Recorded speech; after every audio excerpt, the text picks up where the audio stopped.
Good evening, students. Welcome to history classes.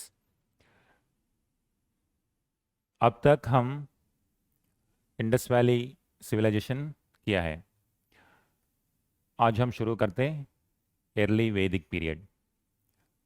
This is वैदिक chapter, very important chapter in terms of understanding our Indian civilization. Indus Valley civilization is one important element, but that was known to us only since British time period. Before British, we do not know about IVC. We do not know about Stone Age. Whereas Vedic culture is not like that. When it comes to Vedic culture, the sources for our understanding, those are Vedas. Those Vedas were considered as the beginning point of our history. That's why Vedic culture is very, very important. And in fact, before Indus Valley and Stone Age, we used to consider this is the beginning of our history. That's why it is very important. But with understanding of archaeology, you came to know how to connect with the previous dots. If we see this, I would like to show you, when it comes to PPT, the main motto of this PPT is to give you more content in short span of time. Come time hai, you have to cover a lot of syllabus before the prelims. That's why I would like to give you more content in the PPT format. But while I am going to explain, I will explain the basic format and basic theme, and remaining things you can study from this. But you will never miss what is the essence of this chapter. All right. Now, this is early Vedic. When it comes to Vedic, there is a term called Arya or Aryan.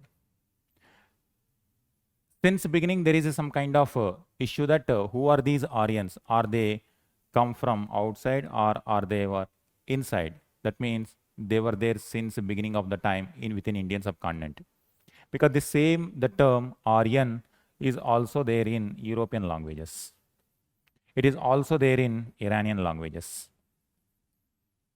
Because of that, the scholars considered that it is somewhere there is some kind of connectivity to Central Asia, and this Central Asia is considered as the beginning of Aryan migration.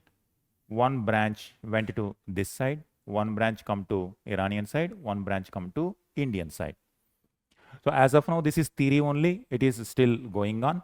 But as of now, most convincing theory that the Aryans who were there in Iran, who were there in Europe, who were there in India, had some kind of roots in Central Asia. That's why the meaning Arya is just, it's a linguistic term, means noble.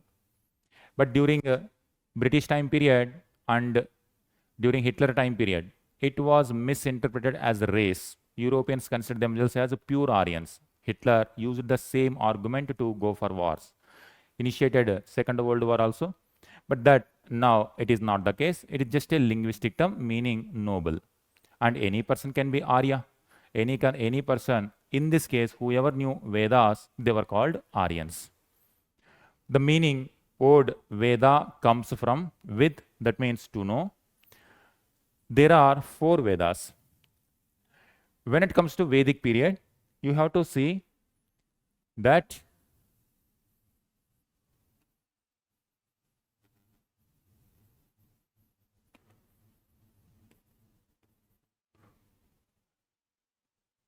always we need geographic location. Without geographic location, how can you understand in which place Aryans were there, in which place Vedas were written? This is the location. And this is considered as the place. And this is another place where first Veda is written and 3 more Vedas were written. The time period of this is 1500 BC to 1000 BC, and this one 1000 BC to 600 BC.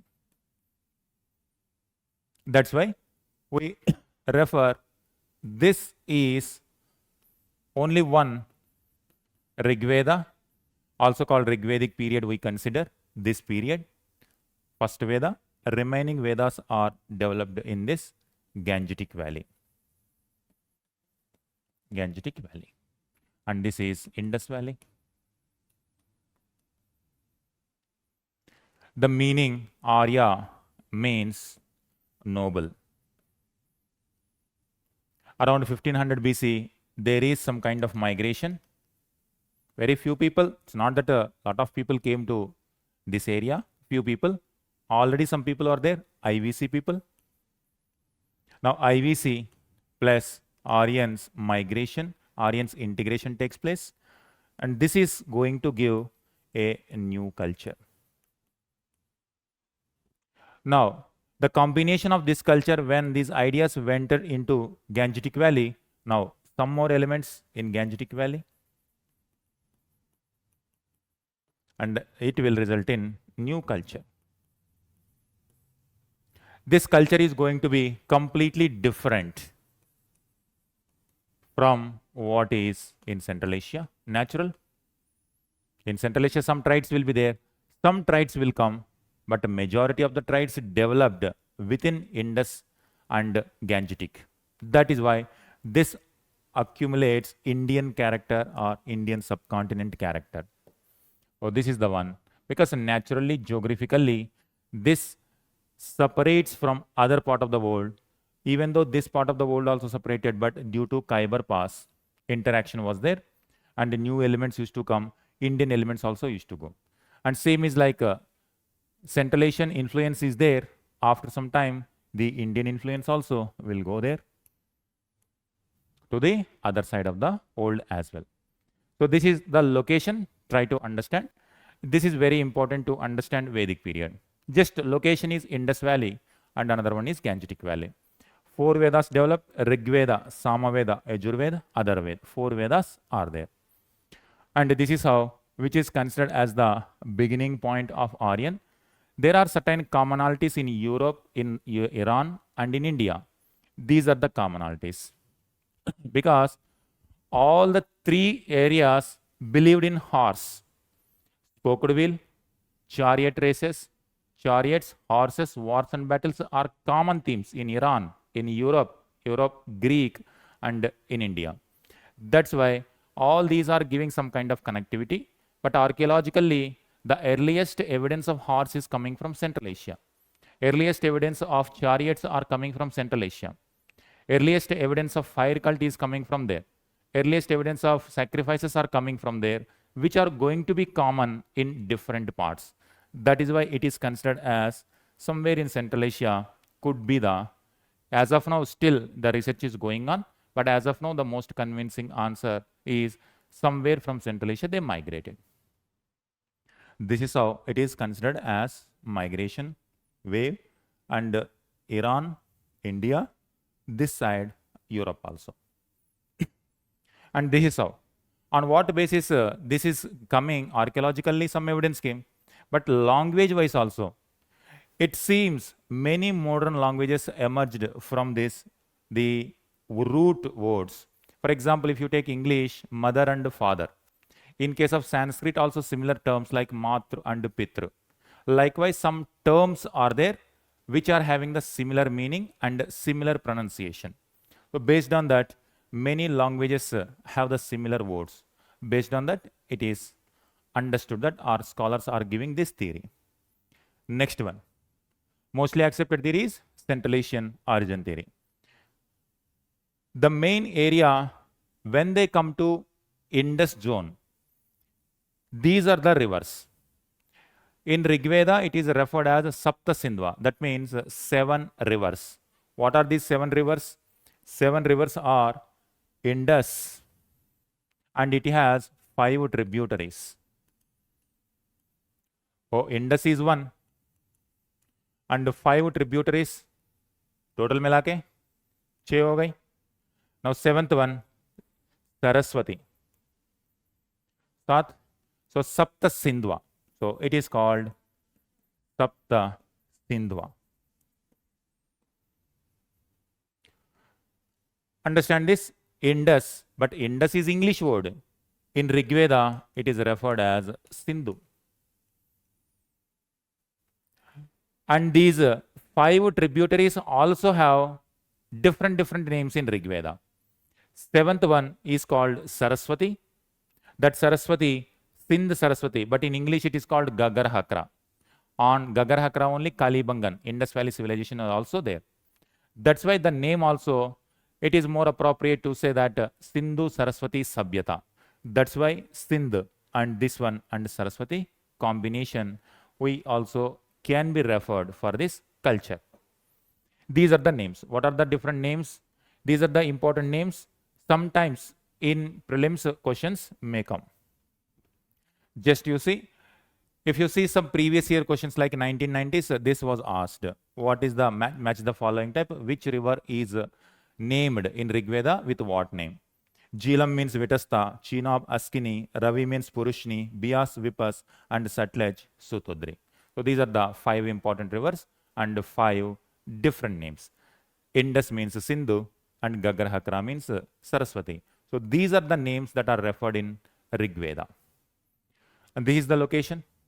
This is the Khyber Pass, you remember? Khyber Pass. Try to say geographically, once you have good command over geographic location, it becomes very easy to connect the history. Because without location, there is no story.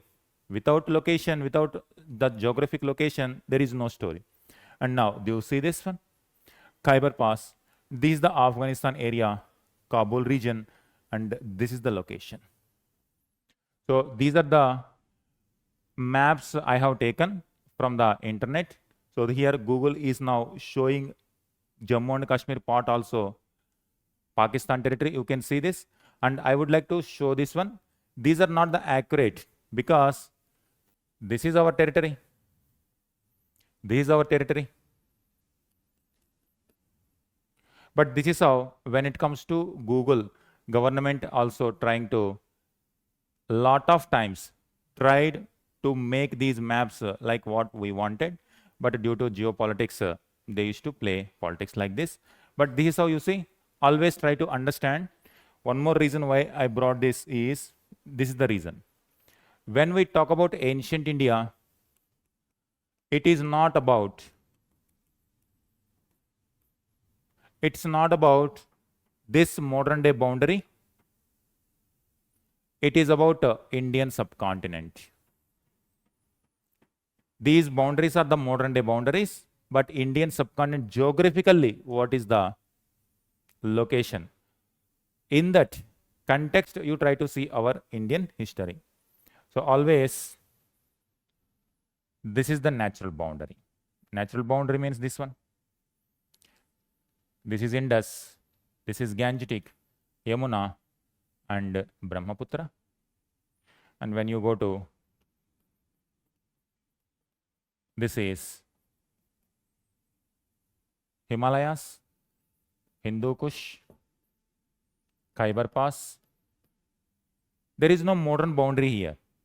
People used to migrate from one hill to the other hill, one river to the other hill, and this is the river where Rigvedic people were there, and this is the location where later Vedic people came. So this is how people used to migrate from one place to the other place. But whatever we are seeing, these are the modern boundaries. But we are talking about Indian subcontinent. That means Pakistan, Afghanistan, India, Bangladesh, Nepal, everything comes under part of subcontinent history. This is how the hills looks, and they have to pass through these mountains. These are the various tribes, Rigvedic tribes that came into the Indus zone. In Rigveda, various names are referred. You can see this. This is the location where they were there. You can also refer the various river names. Later Vedic period is this one.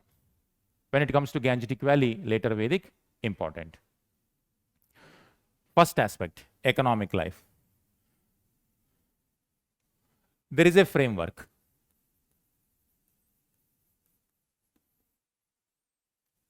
For every chapter, there is a framework. Say like economic condition. We have to know about social conditions of that period.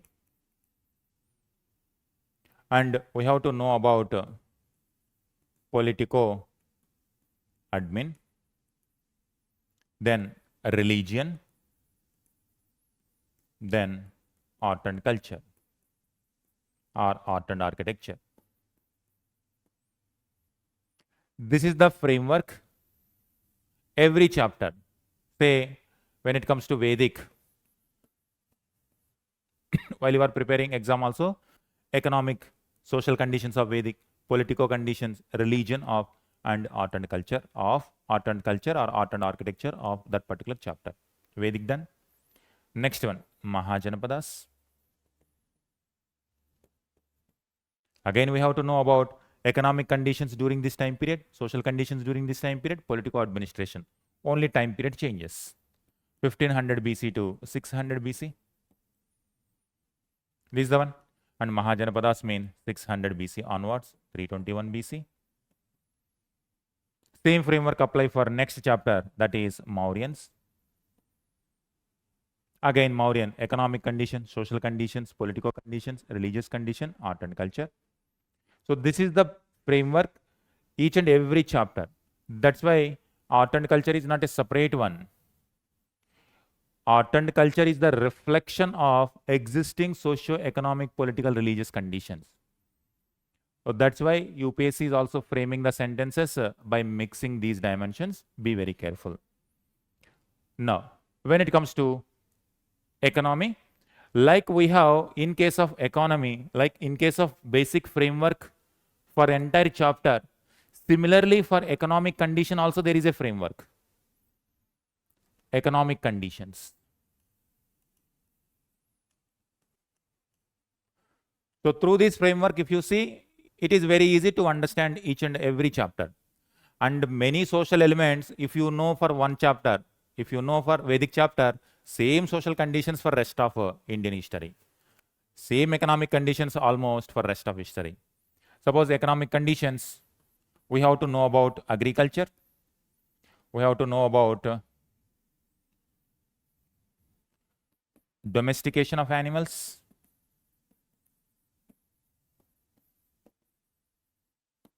Crops under agriculture or primary sector, you can say.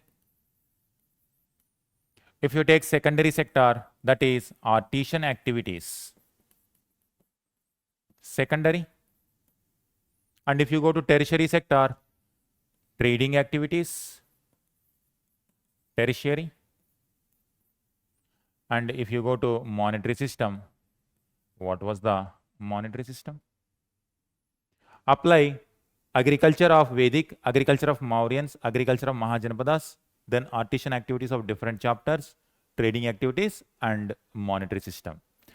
That is how UPSC also in the prelims, it mix with the monetary system of Vedic, one sentence, monetary system of Mauryans, another sentence, monetary system of Guptas, third sentence. In single question, you have to see in this format. Is it clear? So this is how. When it comes to these people are not advanced.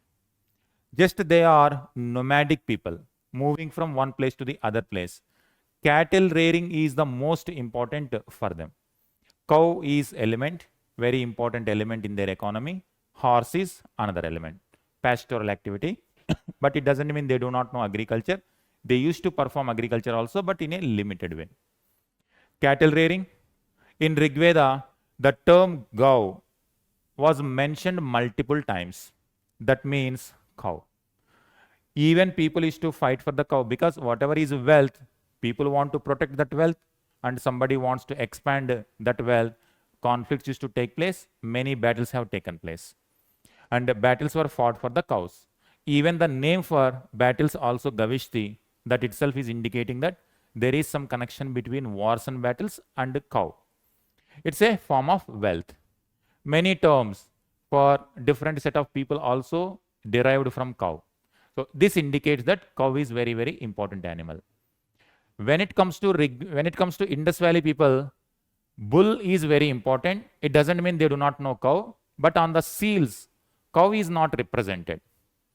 Can we Understand bull, how from where bulls will come without cows. But only cultural significance. For Aryans, cow is very important. That's why cow is praised and it was referred multiple times in Rig Veda. Whereas it seems for Indus Valley people, bull is important in their religious significance or in their culture rather than cow. That's why seal on seals, cow is not represented, whereas bulls were represented multiple times. That is the difference between Indus Valley and Vedic. Next, agriculture. For agriculture, plow is required. They were preparing wooden plow. With a wooden plow, they used it. That wooden plow is also called Langala. Another term is Sira. Even gods also used to associate with agriculture. So that shows divinity status for the agriculture. And different practices they knew. Fire was used to clear the forest areas. Crops. There is a term called Eva. Remember this? This is important term, Eva. Eva means barley. The sentence could be in the prelims. In Rigvedic terminology, Eva refers to which of the following crops? That is barley. Rice is not mentioned in Rigveda, but rice is mentioned in other Vedas. That means in Gangetic Valley, rice became very important. This is how. Next, land is not important because they used to move from one place to the other place. That's what. You see this? They used to move from one place to the other place, migrations, and after some time they will migrate to another area. That's why land is not important. Whereas once they come to Gangetic Valley, they settle. Once they settle, because a lot of resources are there in Gangetic Valley, they settle in one place, then land becomes very important. Here, wars are happening for the cows, and now here wars are going to take place for the land. And this side, Jana are important. That means people are important. And when it comes to this side, Janapada.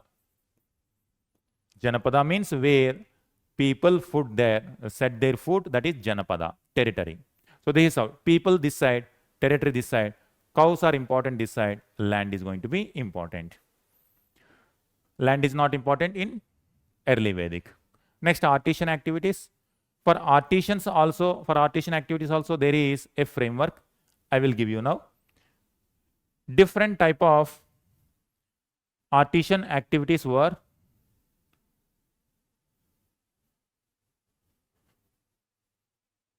practiced.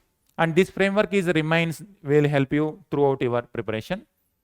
When it comes to artisan activities, you just use based on raw material. Suppose if you take clay, what kind of products you can make? Terracotta. Clay, terracotta. Then if you take wood, you can make a plow. And the Rigvedic term is Langala. That is there. And when it comes to metal, if you take, they used copper tools.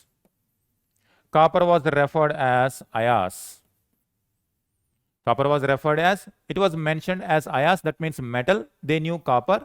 Copper was used. Likewise, suppose if you take animal, then leather works. That is how, depending on the raw material, different type of products can be made. And here you see this metal, copper they knew, but not iron. No iron. Early Vedic people do not know iron. Iron did not come at that time. Iron will come in later Vedic time period. Iron comes in later Vedic period. So later Vedic people know copper also, iron also. Just it will keep adding. This is the framework you can use. So these are various artisans. People used to prepare bows. They have to make the chariots. They have to make leather products. They have to make textiles also. If you take agriculture as the input, textile making is another important activity. Next one, trading activities. They have to trade internal trade as well as external trade, you can think.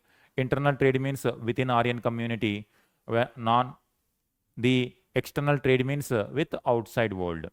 But these people are having just a primitive style, pastoralism, moving from one place to the other place.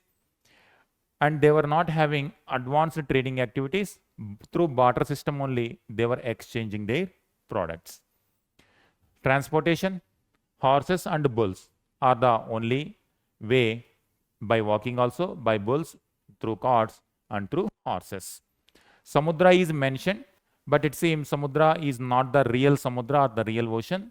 It seems the confluence of rivers, probably they used the term Samudra. Urbanization also not there because they were moving from one place to the other place. The term Pur or Pura mentioned, but it is not much having settlements in Rig Veda. The real urbanization takes place in Gangetic Valley later. Next one. When it comes to distribution of wealth, they have to take the wealth from one set of people, those who are having the wealth, and you have to distribute it to the other people. They had some kind of voluntary taxation system that is called Bali, B-A-L-I, taxation Bali. This was collected from the people. This is how you have to say.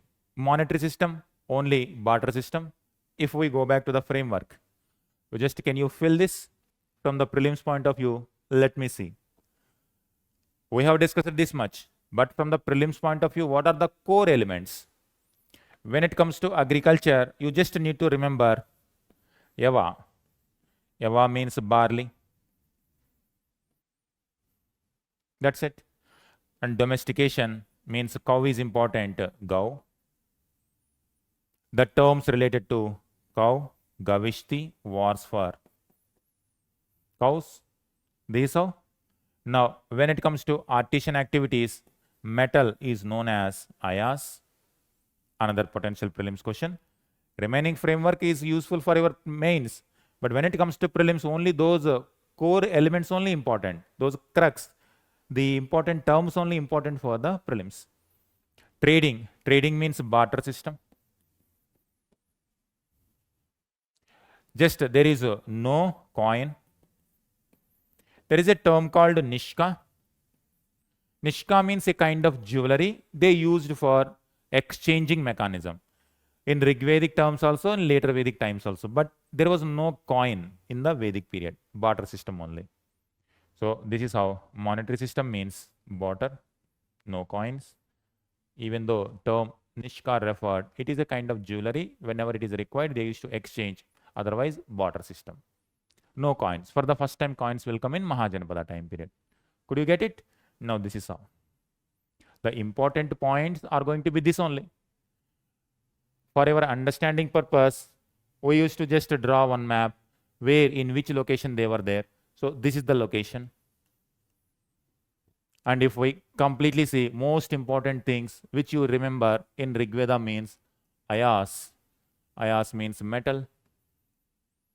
And Eva means barley. Remember, pastoralism is important, not agriculture much. So this is how this one. Now what was the political system? This is economic system. And what was the political system? And when it comes to political system, like we have some framework for economy, for political system also we have a framework. And when it comes to political framework,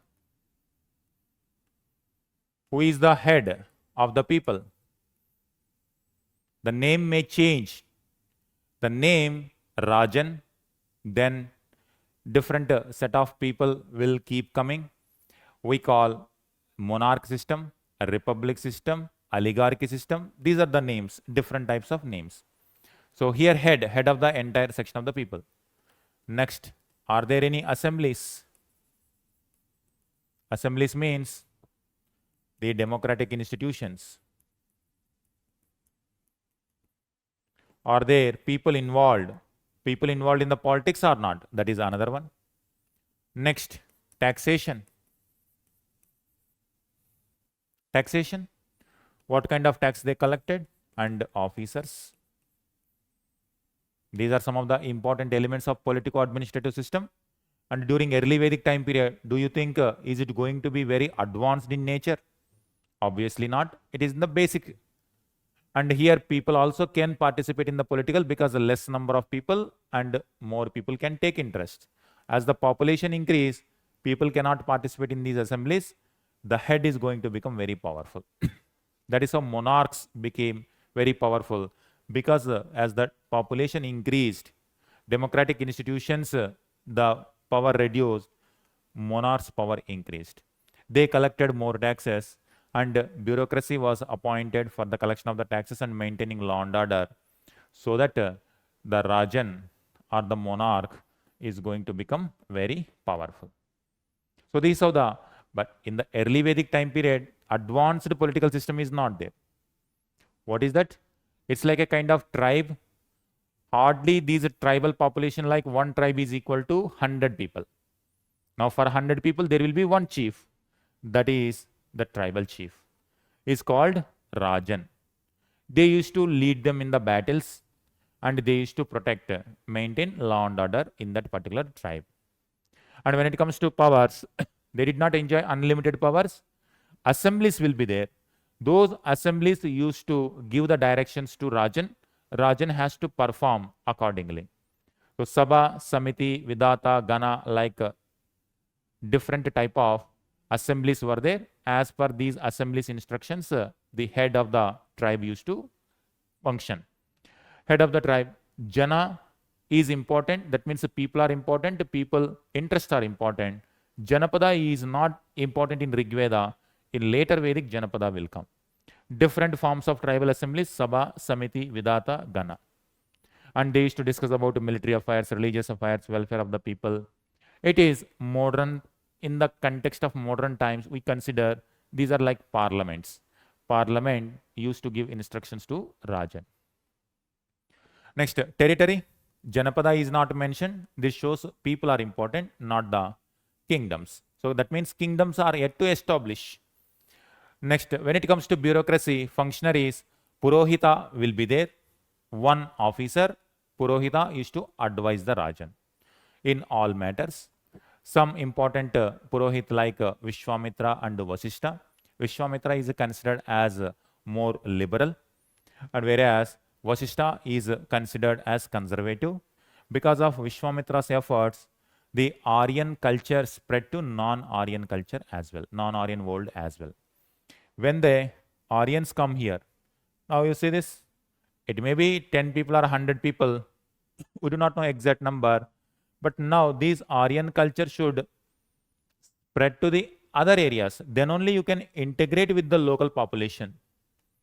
If you want to integrate with the local population, already local population is there, Indus Valley civilization, Neolithic, Chalcolithic people were there. If you want to mix with the locals, your ideas must be very liberal in nature. Vishwamitra is a priest, and he used to advise to the king that we should be liberal so that the Aryan ideas can spread to non-Aryan people as well. He even created Gayatri Mantra, which is revered very important even today also for religious purpose. Whoever utter Gayatri Mantra, they will be considered as Aryans. Now you see, Aryans means it is not only those who came from Central Asia are called Aryans. Aryans means now whoever utter Gayatri Mantra, they were also Aryans. That means the post-Indus Valley civilization, people who were settling, when they liked Gayatri Mantra, when they utter, they were also called Aryans. So that is how it is going to be combination of who comes from outside and who are already there. And it's a very natural process today also. For example, many Indians are going to Europe, Indians are going to America. After 2-3 generations, the next children are considered as Europeans and Americans only. The 2-3 generations after that, people do not even know from where their great grandparents came, because their home is now Europe or America. Same is the case with these people also. Similar pattern happened not only in India, across the world. This is not exception. But once they come here, what is happening? That is what important. It is giving new knowledge, new ideas, because education is something, or the ideas are something which are advanced in nature. Once they come here, they are mixing with local population. Gayatri Mantra is designed to spread the ideas of Aryan world to the non-Aryan, so that more and more people come into Aryan fold. That's how some people used to consider like this is not good development, because we have to preserve our own culture. That is conservative person. But liberal person say that unless we expand our ideas, our people do not know about our culture. This is Gayatri Mantra. Next one, Senani. Senani is military person who will handle the military. But there was no standing army. Whenever wars and battles are there, people used to come and they fight and they disperse. Next, tax officer, Bali. Bali was tax. Bali Sadaka was there. There is a person called Bali Sadaka, but there is no specific taxation officer who was recruited to collect the tax, because the tax itself is a voluntary. Justice, some kind of justice system is also prevalent during that time period. And at the local level, head of the village is Gramani, Vrajapati, who looked after the pasture grounds. Army is not centralized or not standing army. Military technology is, they used to have chariots, horses. That is the important element during Vedic time period. These. Now you see this, archaeologically, these are the settlements which are coming from these locations. According to Rig Veda, these are the names. So by comparing literature and archaeology, there were some kind of settlements around this time period in this area. But it is not that only Rigvedic settlements, non-Aryan settlements were also there. That's why this area is going to be the combination of Aryan plus non-Aryans initially, and after some time, many non-Aryans also becomes Aryans. Aryans mean just who knew this knowledge. Many people are going to know about this knowledge. As a result, more and more people come into the Aryan fold. Now gradually move towards Gangetic Valley. It's not that everybody will move. Some people will move. Some people will settle there only. So that is how continuous settlements are happening. Next one. The Battle of 10 Kings. Wars and battles used to take place for cows. There was one famous battle called Battle of 10 Kings in Rig Veda. There were some tribes who participated. Now if you see these tribes, there is a tribe called Bharata. Bharata, Purus, Anu, Turvasa, Edu likewise. But Bharata was a very powerful tribe. There was one instance where 10 tribes came to fight with Bharata, still Bharatas emerged victorious. That's why today India is known as Bharat also, from this tribe, because whoever is victorious, people are going to appreciate that victory, the victorious person.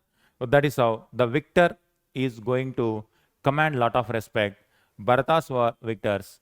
They are going to play a dominant role later. Today, India is also known as Bharat.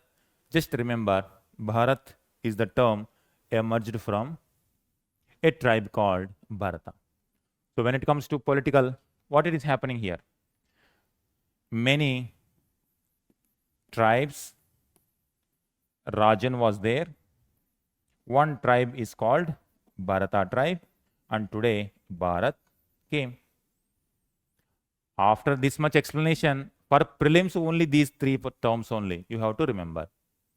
And when it comes to democratic institutions, Sabha, Samiti, Vidata, Gana, remember that.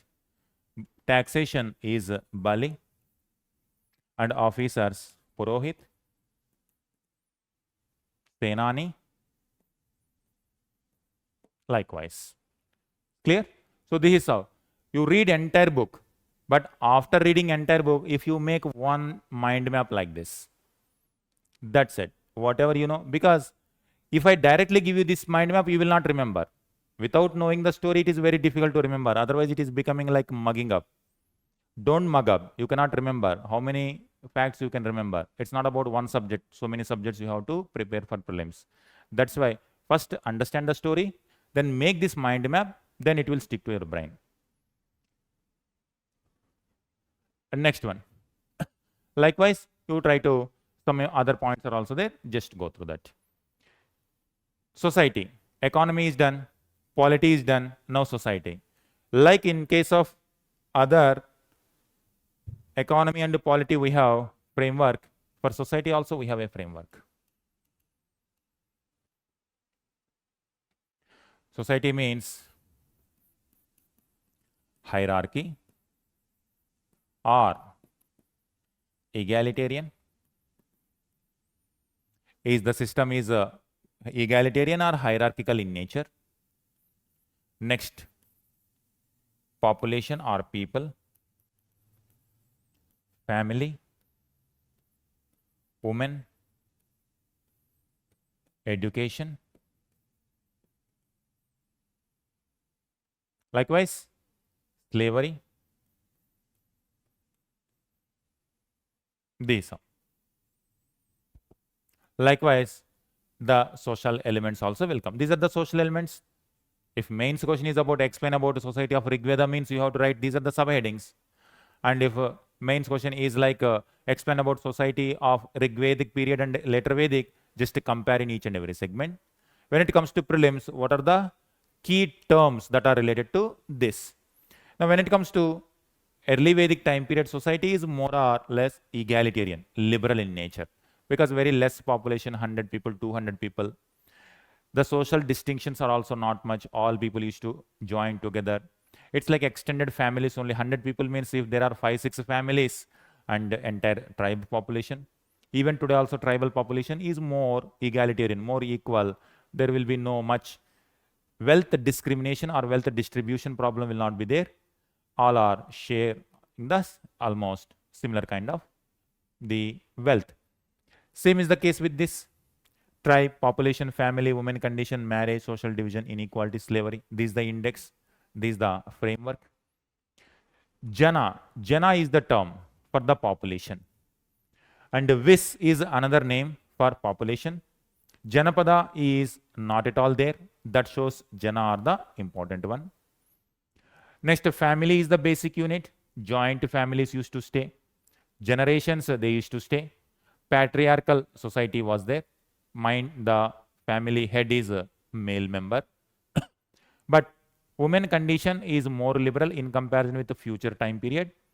Even women used to participate in Sabha, Samiti, Vidata assemblies also. They used to participate in religious activities also. They were given access to education also. That's why women conditions is more liberal in early Vedic time period. These are just some of the images. These are not the real images of Vedic period, just visualization. Next, marriage. Marriageable age also, no child marriage at this time. Marriageable age also elder, the 16 to 17. Widow remarriage is also allowed. No practice of sati, no practice of parda. So what all these indicating? These are all indicating the women condition was more liberal in early Vedic time period or Rig Vedic time period. That's why Dayanand Saraswati used to say that during British time period, if you want to see the liberal Indian society, go back to Vedas. He means go back to Rig Vedic time period. Next, this is how different marriages also will be there. Polygamy, polyandry, both are there. Multiple wives, multiple husbands concept is also there. Social differentiation. Varna system is not yet developed. Based on skin color, the term Varna is there.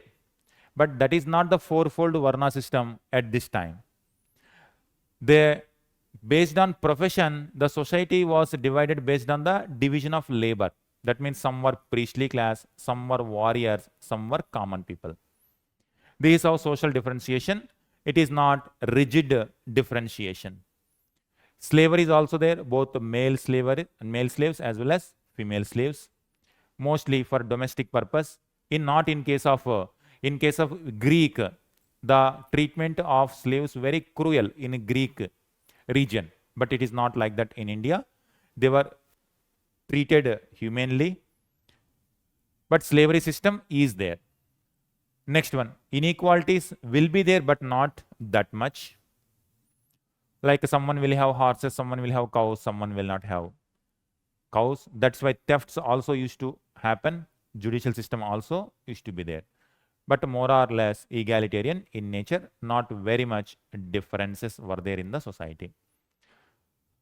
Next, religious life. What kind of religious beliefs they were having? These are the beliefs of the nature. They are moving from one place to the other place. They could not understand the forces of the nature. That's why they just gave human form to each and every natural phenomena. Like if there is a rain, they used to consider there is a person called rain god. If there is a fire, they used to consider there is a person called fire god. So that is the visualization. The natural forces they personified. That is how different type of names emerged in this time period. But three important gods are very important. That is Indra, Agni, Varuna. Indra is considered as warlord. He is also considered as rain god. Agni is important for the clearing forest also. He is also considered as the intermediary between human beings and gods. Whenever they were giving offerings to Agni, they consider this Agni god is taking the food to gods. Varuna is water god. He is also considered as a person who is maintaining this universe. You can see how intellectually the Rigvedic people started thinking. This is what difference when it comes to other cultures and other civilizations come. So they were not only understanding the nature, they were just trying to give philosophical idea. When they could not understand the nature, they started visualizing in this format.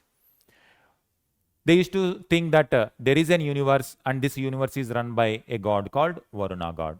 That is called Ritha. Next, Soma is a god of plants, intoxicant drink. Whenever during some festivals used to happen, they used to take that particular drink, and they sometimes used to experience the nature, experience the god. That's why they used to consider this Soma drink as one of the important element of the religious practices.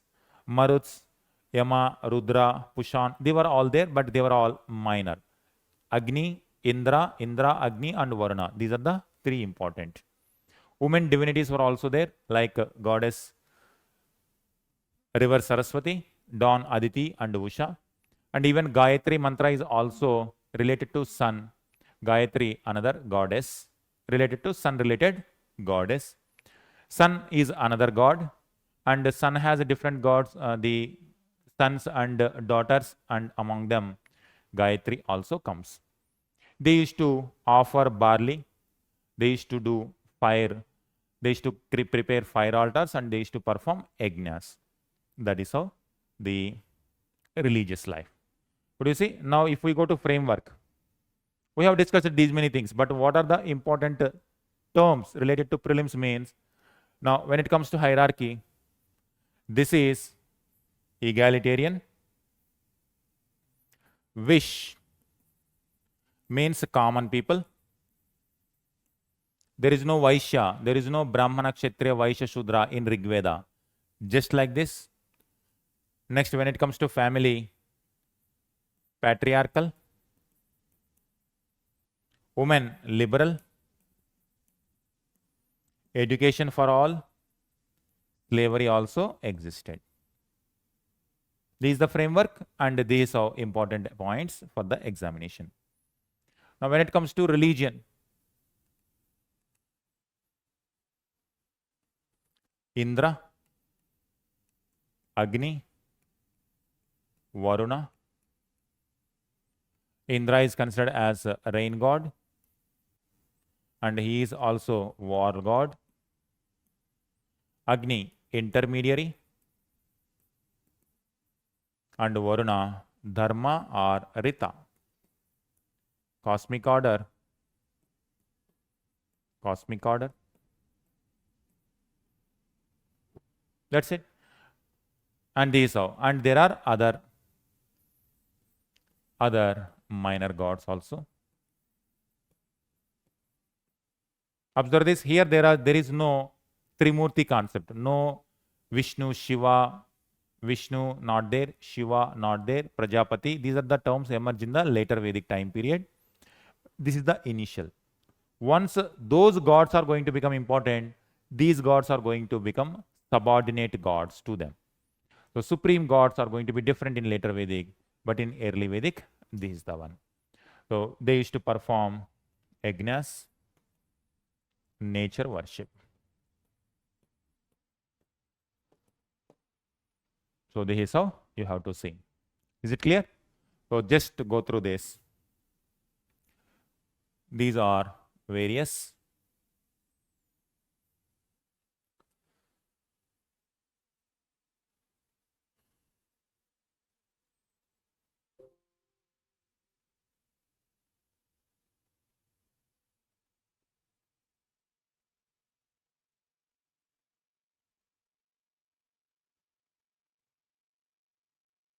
points in Rigvedic period. Is it clear? So far, any doubts are there, students? So I try to, this PDF will be given to you, this PPT will be given to you. You need not to worry. But this is how you have to see. Whatever, whether you are reading book or any material, finally, it should transform into like this.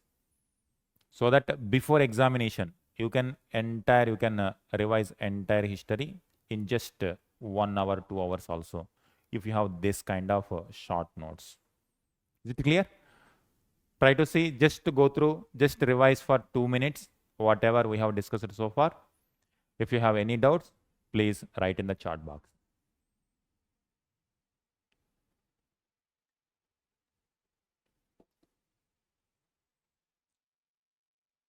All right.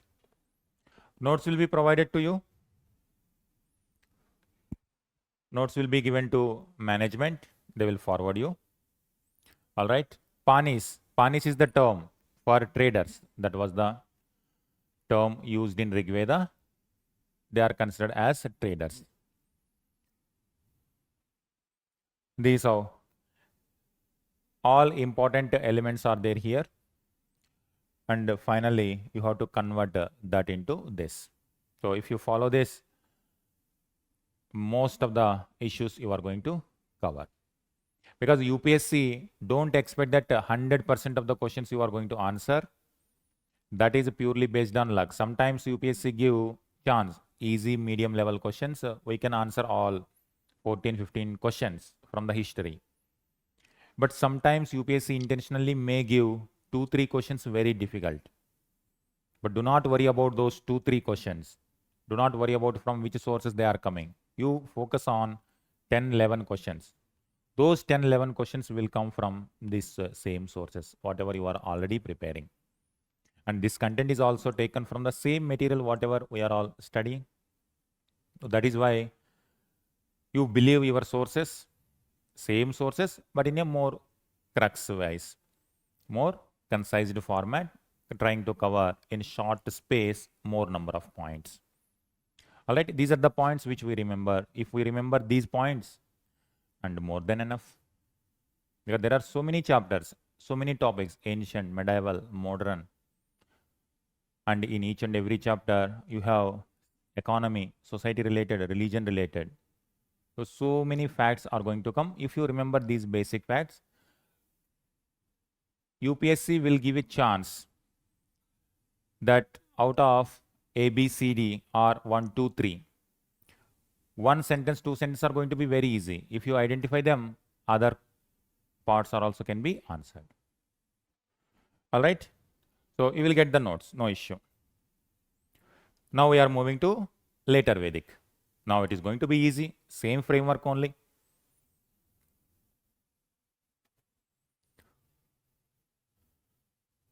And as the technology changes, as the people get more resources, and they are going to bring more innovation. Already existing elements will be there, some more new elements will come.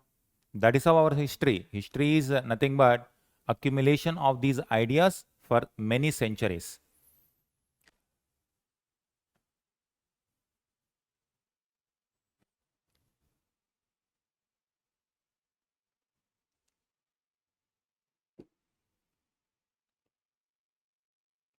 If we go to later Vedic, main focus goes to Gangetic Valley. So let us see.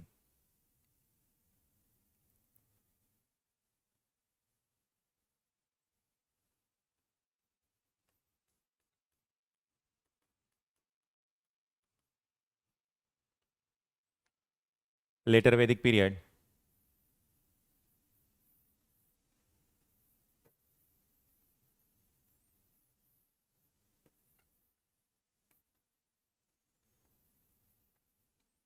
This is the area.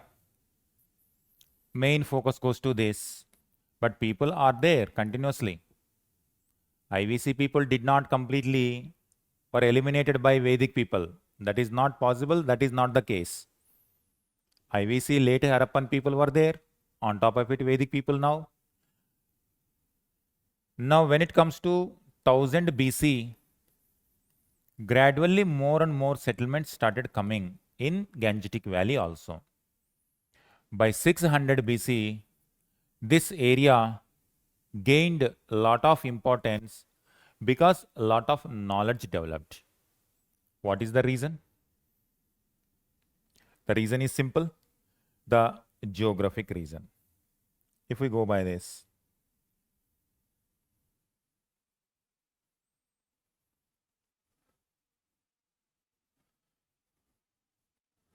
this is the location. Now you see this very fertile soil. Are you seeing a green color? Whatever green areas you are seeing, those are very thick forest areas. Whatever brown you are seeing, that is a desert area.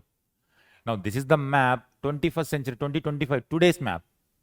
You imagine if today itself, despite this much population, still some greenery is there. Still, we are able to survive because of this greenery only. You imagine 3000 years ago, it would be even much thicker forest area or not?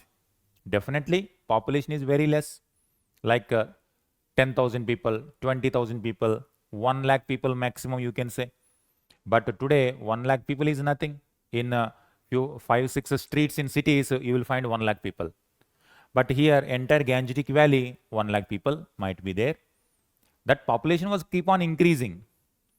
Now imagine this kind of thick forest, fertile soil provided so many opportunities for those people who were there. If we just broadly say, here the geographic location, and this is so many rivers are there. Rivers are the lifeline for humanity. There are n number of rivers are there. Ganga, Yamuna, tributaries of Ganga and Yamuna, so many. Next one, fertile soil. The soil is enough to produce a lot of crops. That's why here you will find one crop called barley. By the time these new people or the new ideas, and also when more and more people started settling in this area, more crops they started producing. That is how fertile soil. Next one, lot of space is there, Gangetic Valley. They can settle, they cleared forests and placed settlements. And these fertile soil, forest, they provided food for both animals as well as human beings. Now, when there is sufficient food, then you need not to fight in the day-to-day basis. That is the difference from Central Asia. Here, steppes, grasslands, limited resources. If there is a failure in 1 year, if there is a failure of rainfall in 1 year, in one season, entire ecosystem gets disturbed. Now, there will be no food for horses, cows, then there will be no food for the people. It disturbs. That's why whatever limited resources are there, some powerful people gather that. And small people cannot have even basic amenities or the basic food also. That's why these people used to migrate. Why throughout history, even today also, why Indians are migrating to other countries? India is providing food, but better livelihood, better opportunities Indians are going. Some people are coming to India. Best example, Bangladesh, people used to come to India and they used to work illegally in India. Despite they know that if they are get caught, they have to face punishment. Despite that, many Bangladesh are illegally are working in India. Why they are taking that risk? Mean in comparison with their own country in Bangladesh, in their own country, their conditions were even pathetic. That's why they are ready to take the risk. Let it be illegal, doesn't matter. But they feel staying in India will give better opportunity, even though it is illegal. Let whenever somebody come and say, till that time, we can have better life than what is our present day condition. That's how, why someone leave the home means this is how. That is throughout history. In the first place, I have told in the Stone Age itself, the humanity itself started from migrations from Africa. So that is how, without migrations, people cannot move from one place to the other place. Ideas will not move, then knowledge will not move. This much humanity will not, this much progress is not possible without that ideas interaction, people's interaction. It's a very natural, and it is important also for the human progress, the progress of humanity. Now, when it comes to Gangetic Valley, here these resources are there. Now you imagine, if there are limited resources itself, they were able to produce some knowledge, Rig Veda. If these many resources are there, then people are going to peacefully stay there, peacefully live. Now food is not a problem, animals not a problem, they can stay, and now they started thinking more and more knowledge developed, more institutions developed. Society even became more complex. Political system also evolved. Religious elements are also evolved. So now, in comparison with the previous times, more and more deeper levels of knowledge and complex social elements are going to start in this location. This is the context in which we have to start later Vedic period. This is how. Now, when archaeological department started digging from 1000 BC to 600 BC, if there is any kind of evidence from there, this kind of pottery came into light. This is known as a painted graveware. This painted graveware pottery. This pottery, in some areas there is iron, in some areas there was no iron. And what is this no iron means? Suppose if there is a place, and if there is a place. Here also PGW came, here also PGW came, and here also PGW came. Suppose if this painted graveware pottery with iron also came, iron tools or iron evidence also came, means this is the settlement that came between this period, 1000 to 600. But if there is no iron, but PGW only that pottery is there, means probably that is settlement between before 1000. So before 1000 there was no iron. After 1000 there is an iron. So that's why 1000 BC is also the period where iron come into picture. In prelims, try to say, do the Harappans know iron? No. Do early Vedic people know iron? No. But when it comes to later Vedic people, they knew iron. Now you imagine, already these many resources, now new technology came. So it is like in the present day times, if already a country is educated, now if Indians are given access to artificial intelligence, everyone, today AI is very costly. You imagine if Indians are given, Indian education system is given AI access freely, now what kind of progress India is going to make?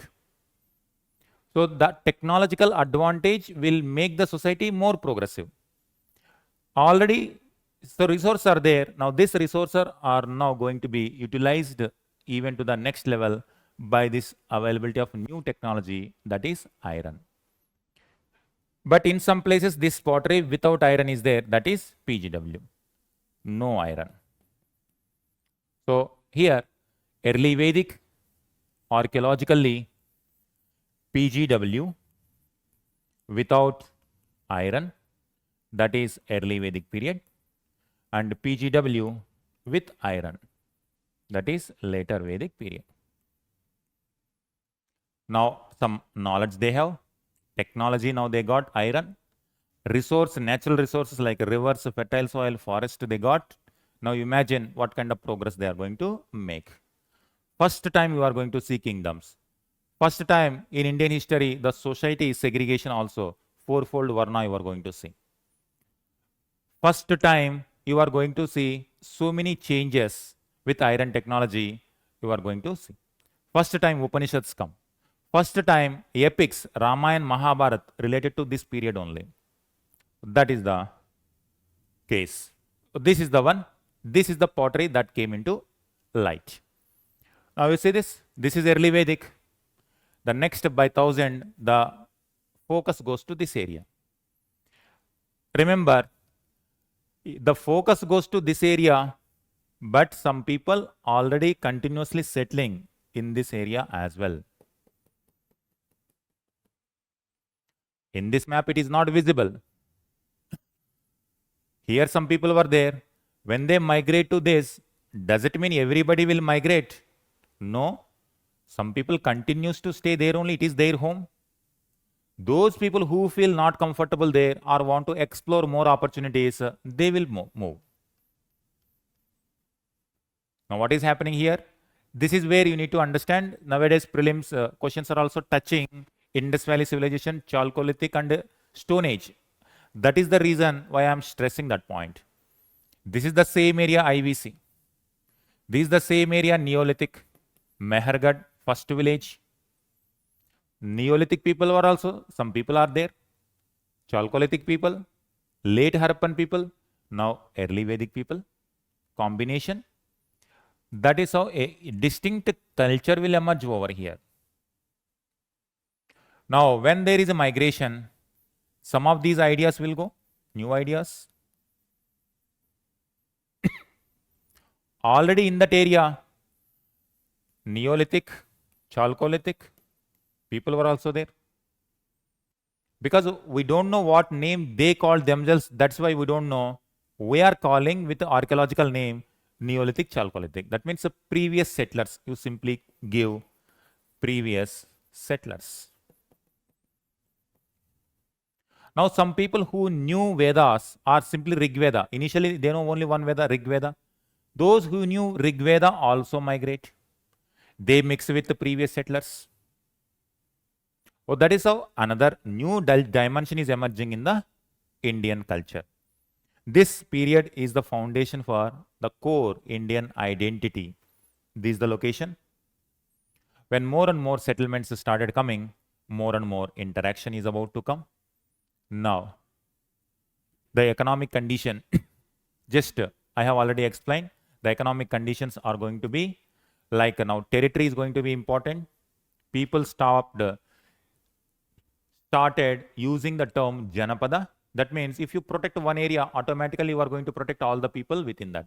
You will protect the people, you will protect the cow, you will protect all the resources what you have accumulated. Everything will be protected if you protect that particular territory. Janapada became important.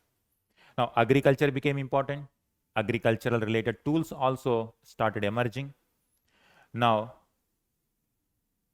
iron technology started becoming important. New settlements started. Watland Doob, this kind of houses emerged. In our epics, Purana stories, in ashramas, what we consider as ashramas, they look like this only. In different places like Hastinapur, Atranjikera, in UP, different evidences came that between 1000 to 600, some settlements were there. Towns, proto-towns we call, not like Indus Valley civilization, because that kind of advanced urban areas they could not develop because they are in the evolution phase. Indus Valley also did not emerge all of a sudden from Mehergarh. Mehergarh is 7000, Indus Valley after 3000 years it came. All of a sudden cities will not develop. It will take some time. That's why proto-towns they developed, and now more village settlements and proto-urban areas emerged. Agriculture continued. Iron plow also came. Wooden plow continuing. Same story. Whatever early Vedic people lifestyle continued in later Vedic also with some new technological changes. Even in terms of artisan activities, iron technology came. That's why they were able to produce even deeper level of artisan activities. Structure is same. Like clay. Clay means terracotta they make. Pottery they make. Pottery means painted graveware they will make. And when it comes to, if we go to, let me go, where is, just you see this, apply the same framework for the later Vedic, clay, terracotta, and you apply PGW, pottery they will make, wood, plow, langala, that is the same name, continued in later Vedic period also. Now, metal, copper, tools, no iron in case of early Vedic, now it is iron came. They called Shama Ayas. Ayas is the copper metal, or they use generally referred metal. Copper is the one, Ayas. Next, when it comes to iron, this is a black metal. And black metal they called Shamayas. That is the Vedic name. One more element got added. Now, when it comes to animal, leather works continues. Glass making also. Glass as a reference and glass making continued. So, in this way, new technology will come and already existing tools they made, new elements also added. People are getting now interacted. Trade and commerce also improved in comparison with early Vedic time period. Still, there is no coins because in archaeology we could not get any kind of coins before 600 BC. Only first time in 600 only we get coins. So, barter system only continuing. Nishka is the jewelry. Probably they were using that as the important medium of exchange. Next one, when it comes to this agriculture, same, many rivers, fertile soil, able to produce more. Technology wise, iron technology. Even divinity status is also given to the agriculture practice. That's why both in Rama and Mahabharata, there are gods associated with agriculture also. When it comes to Ramayana story, Sita was discovered when Janak Maharaj was plowing the land. That means even kings were also ready to plow. So that shows the importance that agriculture is a divine profession where kings are also ready to take that. And when it comes to Balarama, brother of Sri Krishna, also have the weapon, the Haladar. He was also called Haladar. So this shows agriculture is important one during this time period. Various crops, barley, yava, this was already there. Now, in addition to that, rice, wheat also they produce. Rice is called Vrihi, that is the name mentioned. And wheat, Goduma, they referred in the Vedic texts. Copper works, iron works, they are going to use. Carpentry, wood related, leather related, weaving related, artisan activities. Pottery related, painted graveware. Jewelry, they will make, glass making also. Likewise, in the description of Mahabharata, this is how it looks. But in archaeology, this kind of evidence did not come. That is why probably there were multiple levels of stories in Mahabharata. Once city life became very, very common, that time some of the elements got added in Mahabharata Ramayana story. This is the kingdom. These are various kingdoms are also about to emerge in the same location. All right. Now, political life. What is the political life? Same structure. This now head monarch. Earlier, he was listening to assembly. Now, the power of assembly will come down. The power of monarch becomes very powerful. Ramayana Mahabharata story, very powerful monarchs. Taxation, Bali, gradually it became voluntary. Earlier voluntary, now it started becoming a compulsory also. Now some more officers like Purohit, Senani, they were continuing, and in later Vedic time period also they were continuing. These how? So territory. Territory is now important. Jana earlier, Janapada was there. Territory is important. Rashtra, terms like Rashtra also emerging. Taxation, Bali. Hereditary monarch. Earlier, assemblies used to replace the Rajan if Rajan was not performing functions properly.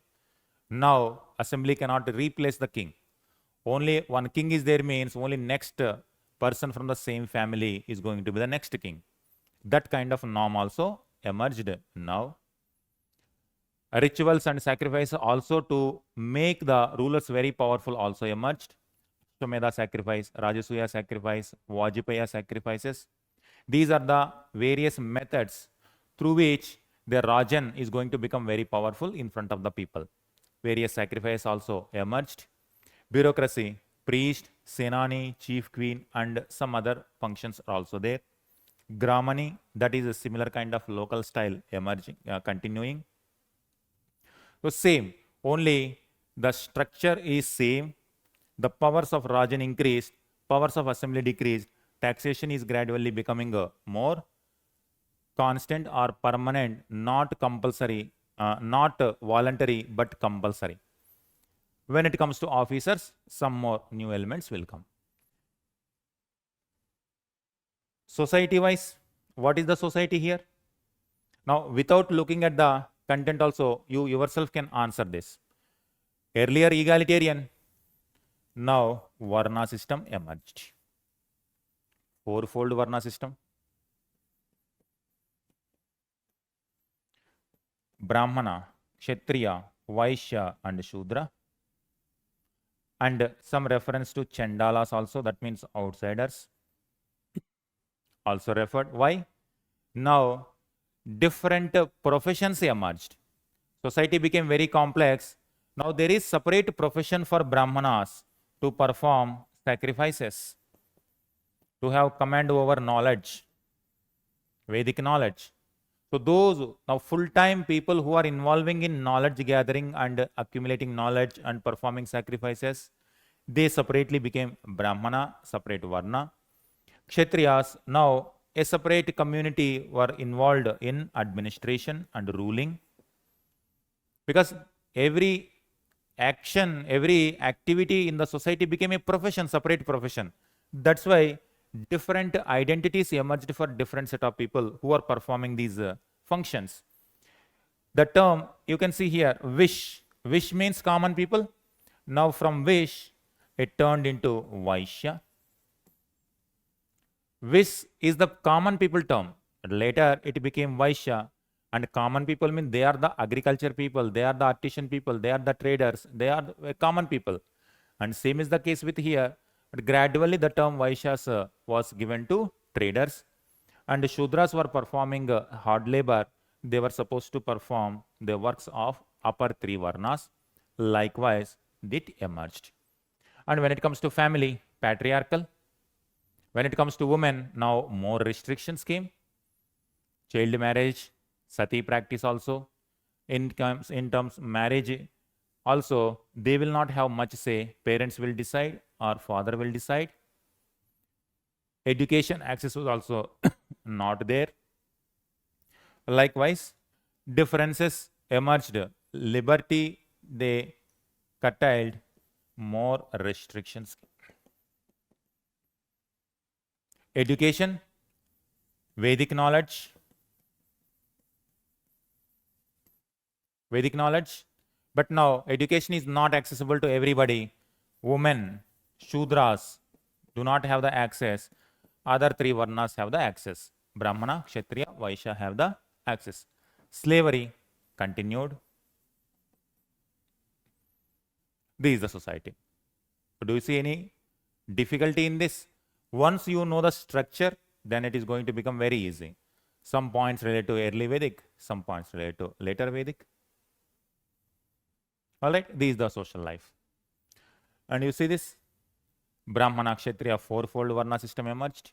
Brahmanas, they became specialized in performing rituals, advisory functions. Kshatriyas in administration ruling. Vaishyas in agriculture, cattle breeding, craft work. That's why common people, they were the one who are involving. Gradually, when Vaishya is the term attributed to traders after some time, because the other works are now taken care by Shudras. Shudras.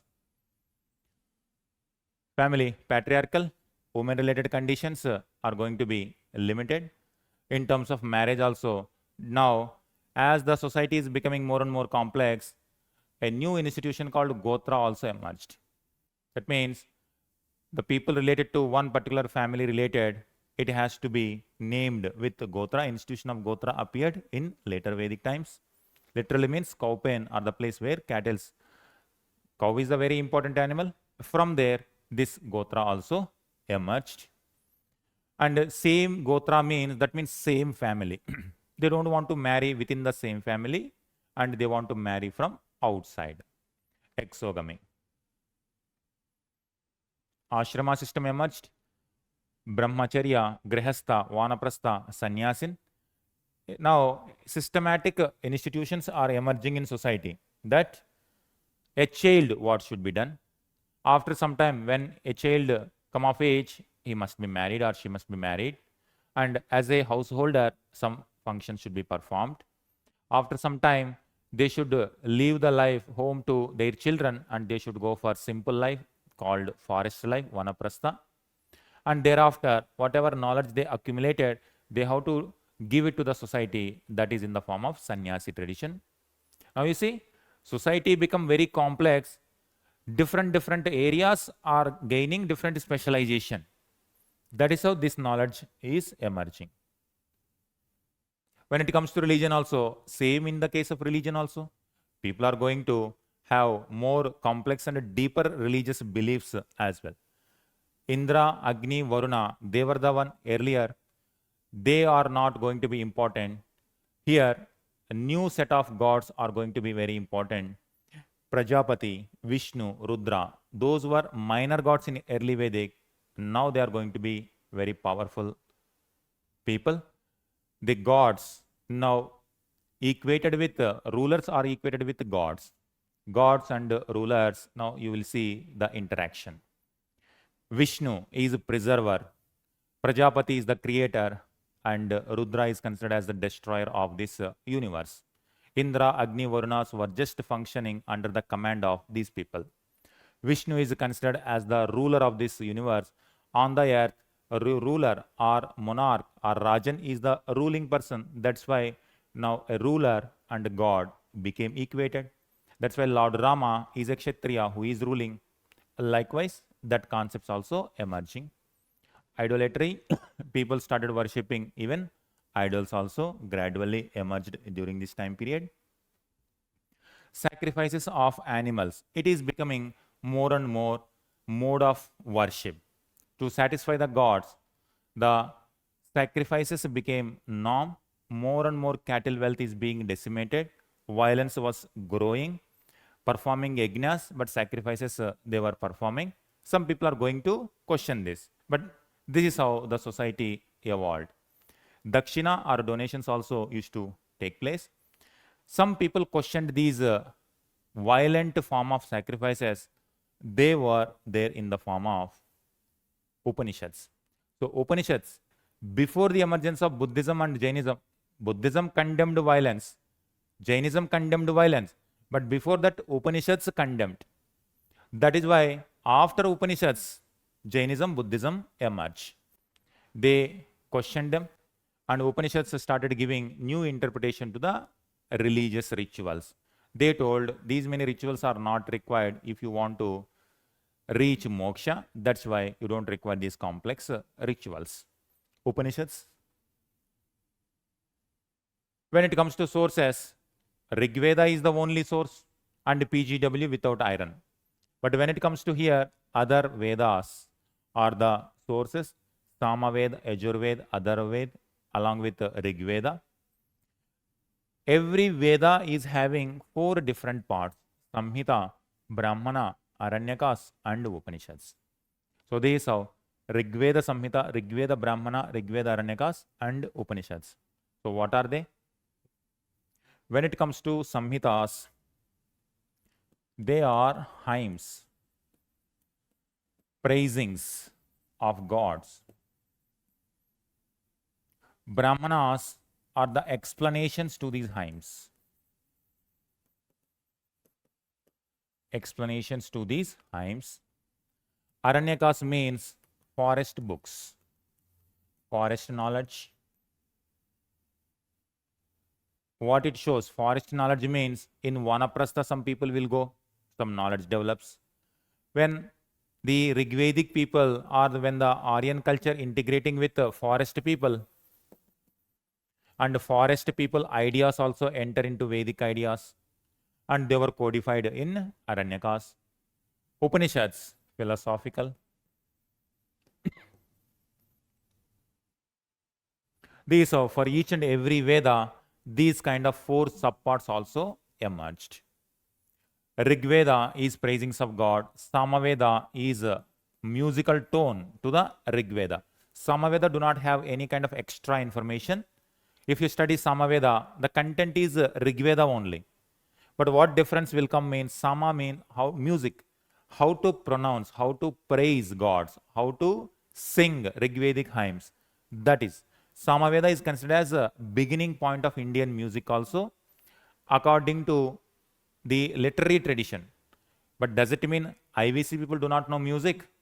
IVC people also know music. Otherwise, how bronze dancing girl evidence comes?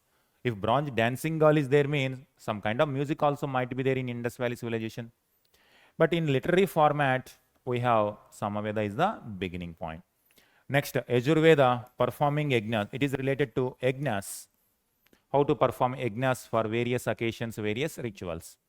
Atharva Veda, it is containing magics and spells to ward off evils, to ward off diseases. Likewise, Atharva Veda, it also indicates integration of non-Aryan elements or the beliefs from the previous settlers. As the society is mixing, ideas are also mixing. That is how integration is also taking place. This is how 4 parts of Vedas emerged. Apart from that, 4 sub-Upavedas also emerged. These are the things. From Rigveda, Ayurveda emerged. From Samaveda, Gandharva Veda, which is important for music, emerged, important for prelims. Yajurveda, Dhanurveda emerged, and Atharva Veda, Shilpa Veda for architecture, fire altars, construction, mathematics, that emerged. Wars, Dhanurveda, Gandharveda music, and Ayurveda medicine related. From Upanishads, different national level important philosophical elements also emerged. For example, national motto of India, Satyameva Jayate, from Mundaka Upanishad. Maha Upanishad gave the term Vasudhaiva Kutumbakam. Shvetashvatara Upanishad gives Satyam Shivam Sundaram. So what these ideologies are saying? These ideologies are giving the integration of the people. Vasudhaiva Kutumbakam means, today Vasudhaiva Kutumbakam means we are mixing North America, South America, Europeans, Africans, Asians, Australians, everyone. But what they mean Vasudhaiva Kutumbakam at that point of time, they were interacting with previous settlers there. Within Aryans and non-Aryans, so many people, set of people were there. And they, if Upanishads are giving this interpretation means, now there is an attempt to integrate all sections of the people without any discrimination. People started looking, every culture is distinct, every culture is special, all are single family. People may have different languages, different way of life, but still they belong to single family. Vasudhaiva Kutumbakam. This shows how the Aryan ideas integrating with non-Aryan world as well. Satyameva Jayate, truth alone trumps. So that society will be ethically, morally correct, and that kind of ethical standards are also Upanishads try to maintain. Satyam Shivam Sundaram, so truth is like God, to maintain truth. And these are the same ideas later Buddhism, Jainism are also going to adapt. In Buddhism and Jainism, truth and non-violence are the essential components. That is how Upanishads are going to be foundation bedrock for Buddhism and Jainism as well. So this is how a later Vedic period also we have done. Same structure. Is it easy? We have seen early Vedic, Indus zone. Now when it comes to Gangetic Valley, later Vedic period, more people, more resources, more technologies, and naturally more ideas and developments have taken place. By 600, these many developments taken place. By 600 BC means we are 600 years before Jesus came into picture. That means today European society and during British Raj, the Christian values are considered as the foundation for European society. This is 600 years before the European foundation. All right. So with this, we have finished later Vedic. Next, we will start Mahajanapadas. Take 2 minutes. Just revise. Once again, you go through early Vedic and later Vedic. If you have any questions, please ask me. I will answer to you.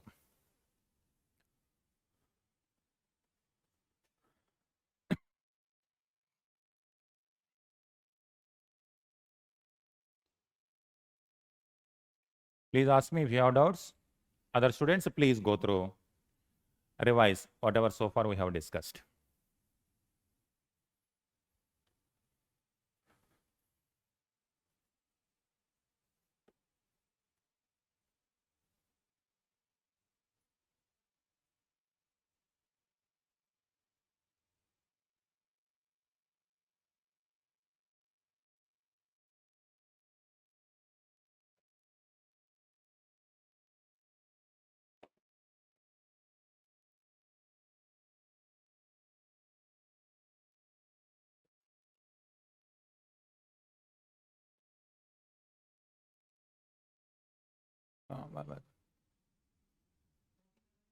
Hmm.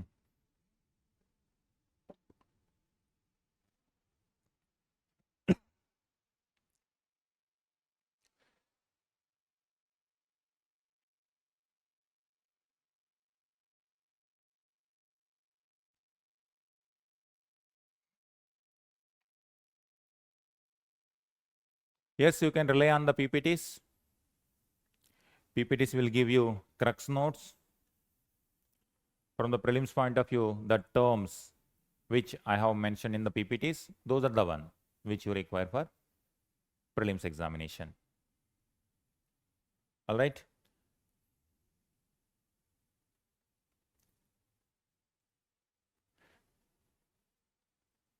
You will get after the class PPTs.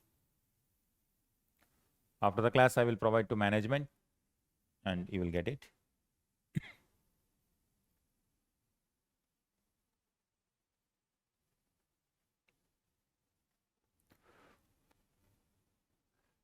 All right.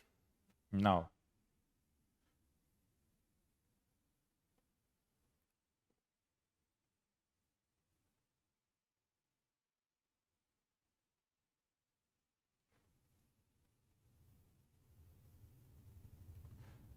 next one, Mahajanapadas. Same structure only. Once you know the structure, it's going to be very fun. Just already, whatever story you know, just you need to add some more episodes. So it's like our history is like a movie. So it's like one episode, two episode, third episode, like that. If you consider it's like a serial, episode 1, 2, 3, one episode up to Vedas, now Mahajanapadas. But there will be connection between previous episodes and the next episode. If you don't watch the previous episode, you cannot understand this episode because many things are going to be repeated.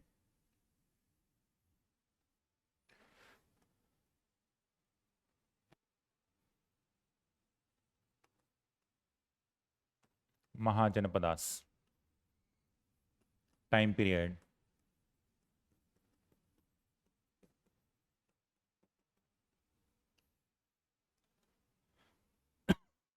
(600 BCE to 321 BCE). Because 321 is the beginning point of Mauryan dynasty.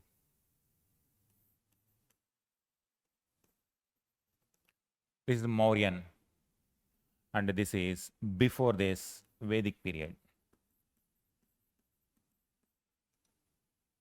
So it means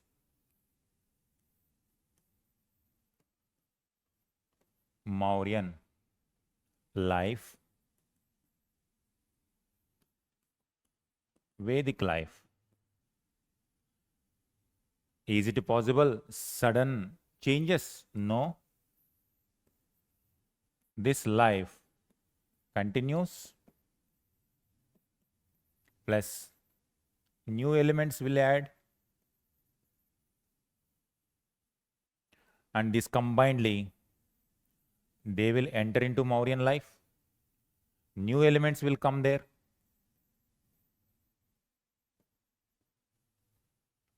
And those combined one will enter into post-Mauryan. Post-Mauryan enter into Gupta. It will enter into Delhi Sultan. It will enter into Mughals, British, and now today. So today we are having life of all these people. And for them, IVC, for them, Stone Age. Our life, today, we are successors to all our ancestors. In our lifestyle, we have the elements of Stone Age lifestyle also. We have the life of IVC lifestyle also. We have the elements of Vedic lifestyle also. And now, what are the elements which we inherited from the Mahajanapada period? That we will see. Structure is same: economy, society, polity, art and culture, religion. But how it is evolving? Mahajanapadas means kingdoms. So far we have seen that kingdoms are not kingdoms. When it comes to early Vedic time period, tribal society. And when it comes to early Vedic time period, kingdoms emerged, but they are not very advanced in nature. They are not very advanced in nature. Now, that advancement is going to be visible in Mahajanapada time period. It's not one kingdom or two kingdoms are there. By 600 BCE, 16 kingdoms emerged. 1, 2, 3, 4, 5, 6, 7, 8, 9. And in this, 10, 11 small kingdoms, 16 kingdoms emerged. From today's standard, it appears small. But for their standards, it is very big. That's why they called Mahajanapadas. Identify this. Early Vedic tribals, they called Jana. People are important, not the territory. When it comes to later Vedic people, Janapada is important. Territory is important. Now that enter into great Mahajanapada. This Maha is going to be frequently come in our history. One is here. Janapada becomes Mahajanapada. Mahabharat. Mahabharat. Likewise, this Maha means great. This term is going to be very common in terms of Indian history. These 16 Mahajanapadas. And what is this? Now, these 16 Mahajanapadas, 16 kingdoms were there. 16 capitals they had. And there are 16 cities. Cities means first urbanization is Indus Valley. Now once again cities are emerging. This we call second urbanization.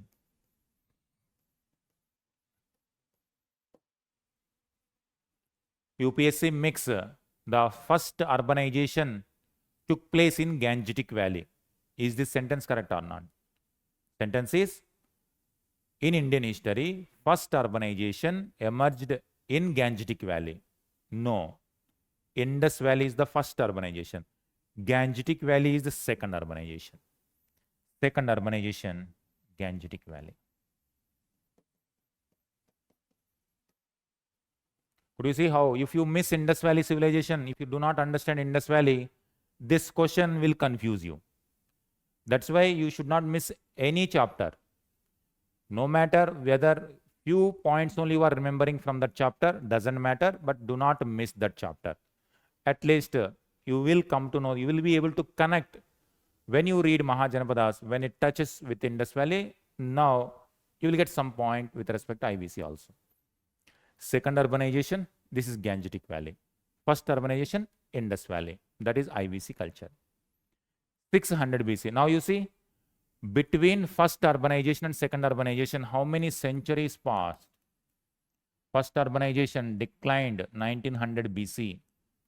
Now 600 BC.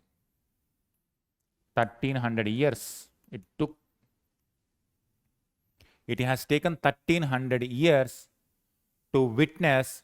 Once we decline in city culture, it has taken these many centuries to once again witness.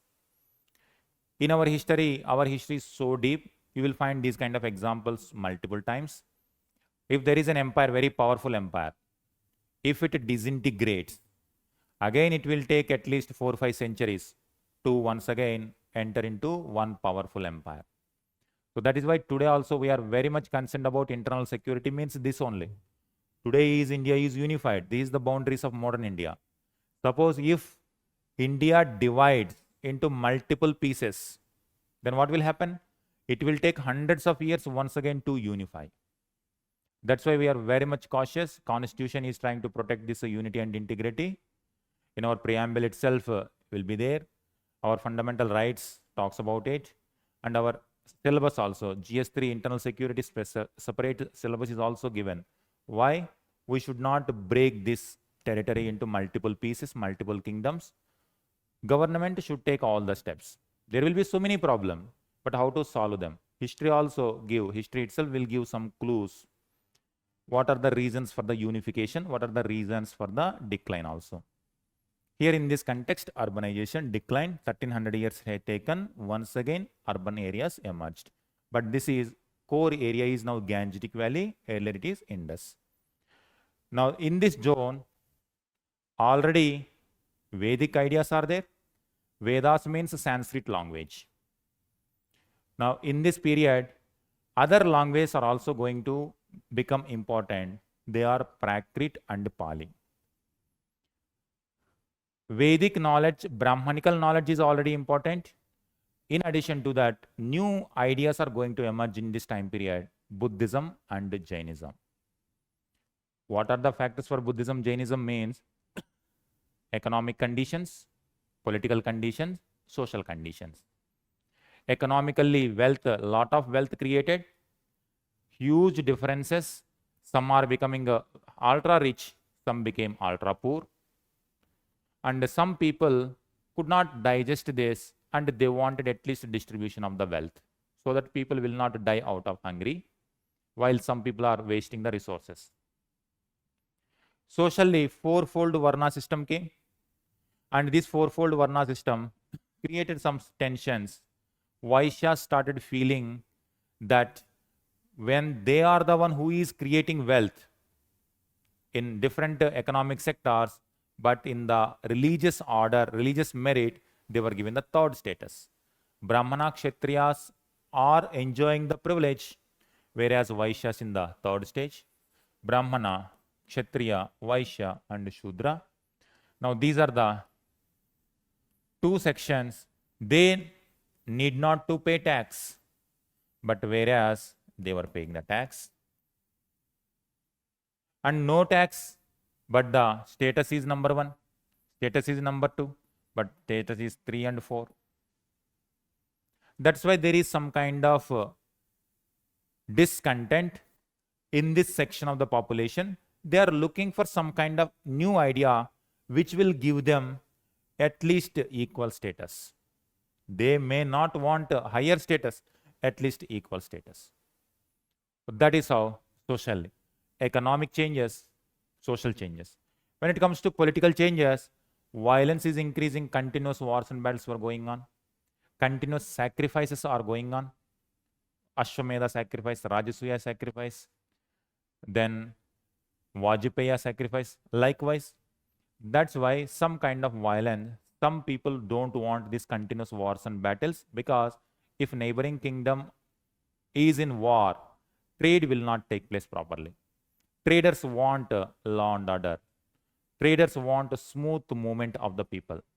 Suppose if Anga and Magadha continuously fight, now trade will not take place between them.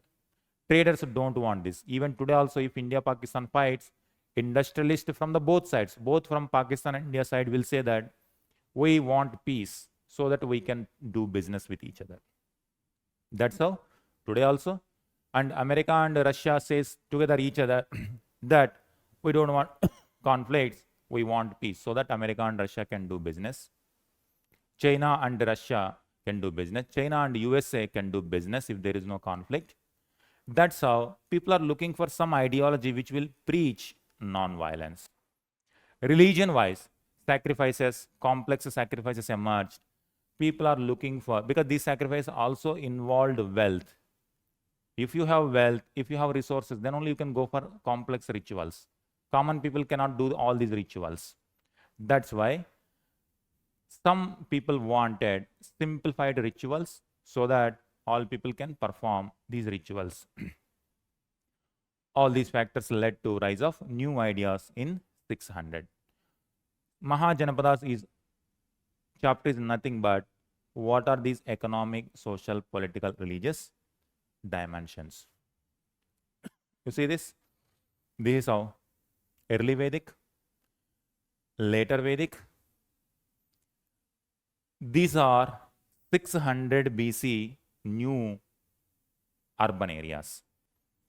Archaeologically, a new kind of pottery came that is called Northern Black Polished Ware, NBPW. You see this? These are various types of cities. In Gangetic Valley, many cities emerged. This is known as second urbanization. This is known as second urbanization. First urbanization is this one. This is how it happened. These are various kingdoms. You can identify here. These kingdoms are there here also, known as Ashmaka. Here Avanti, Anga, Magadha, Vajji, Kosala, Panchala, Kuru. If you go to here, Gandhara, Cambodia. Likewise, small kingdoms, they are called Mahajanapadas. If we come back this side, Iran, a very powerful empire emerged from Iranian side that is known as Achaemenid.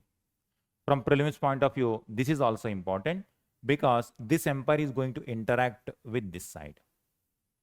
And these people interact with the Achaemenid Empire. Iranian language, Indian language will mix together. And in this zone, a new combination will emerge. This side script and this side script. Once again, mixing takes place. A new script will emerge. That is how. Just have a look at this map. Based on this map, you will get some questions also. Various kingdoms are there. Various capitals are there. You have to just have a look. You need not to remember. You need not to mug up. Don't mug up. Just go through this. When you see in the options, automatically you will come to know which places. This is the Gangetic Valley. Already we have seen in the later Vedic time period. Now, same story in Gangetic Valley. Factors behind the rise of Mahajanapadas. Why these many kingdoms emerged means fertile soil, iron technology, importance of land. They were able to collect the tax, and as a result, even if a king controls a considerable area, they were able to maintain the taxes. They were able to maintain this decent army. They were able to maintain that kingdom. Economic conditions, agriculture, same framework. Try to understand agriculture, artisan, trading, and monetary system. Agriculture, different types of crops they are going to produce. Same only, whatever you have seen in the Vedic period, same, some more elements will come and add. Now, as part of the taxation, earlier Bali was there. Now, agriculture is becoming important. Now, rulers are expecting a share from the agriculture. That is known as Bhaga. Bhaga means share. Generally, 1/6 of the produce is considered as the tax. An officer called Bhagaduga. Bhagaduga is an officer who collect the Bhaga. Likewise, and some became very rich peasants. called Gahapatis, and some became slaves like Dasa, Dasi, servants, slaves. Slavery is also there. This one. Second, urbanization. More number of artisan activities increased and different cities emerged. These are the examples. These are the capitals of these kingdoms. Just to go through 16 kingdoms, different examples, different capitals like Rajagriha, Magadha kingdom, Shravasti, Kosala kingdom, Avanti kingdom, Ujjain, Gandhara, Takshila. Likewise, cities emerged. Different type of artisan activities. You see this framework with clay, terracotta, mud bricks, pottery, with stone, with wood, with metal. Iron technology came, iron metal, animals, artisan activities with pottery, NBPW.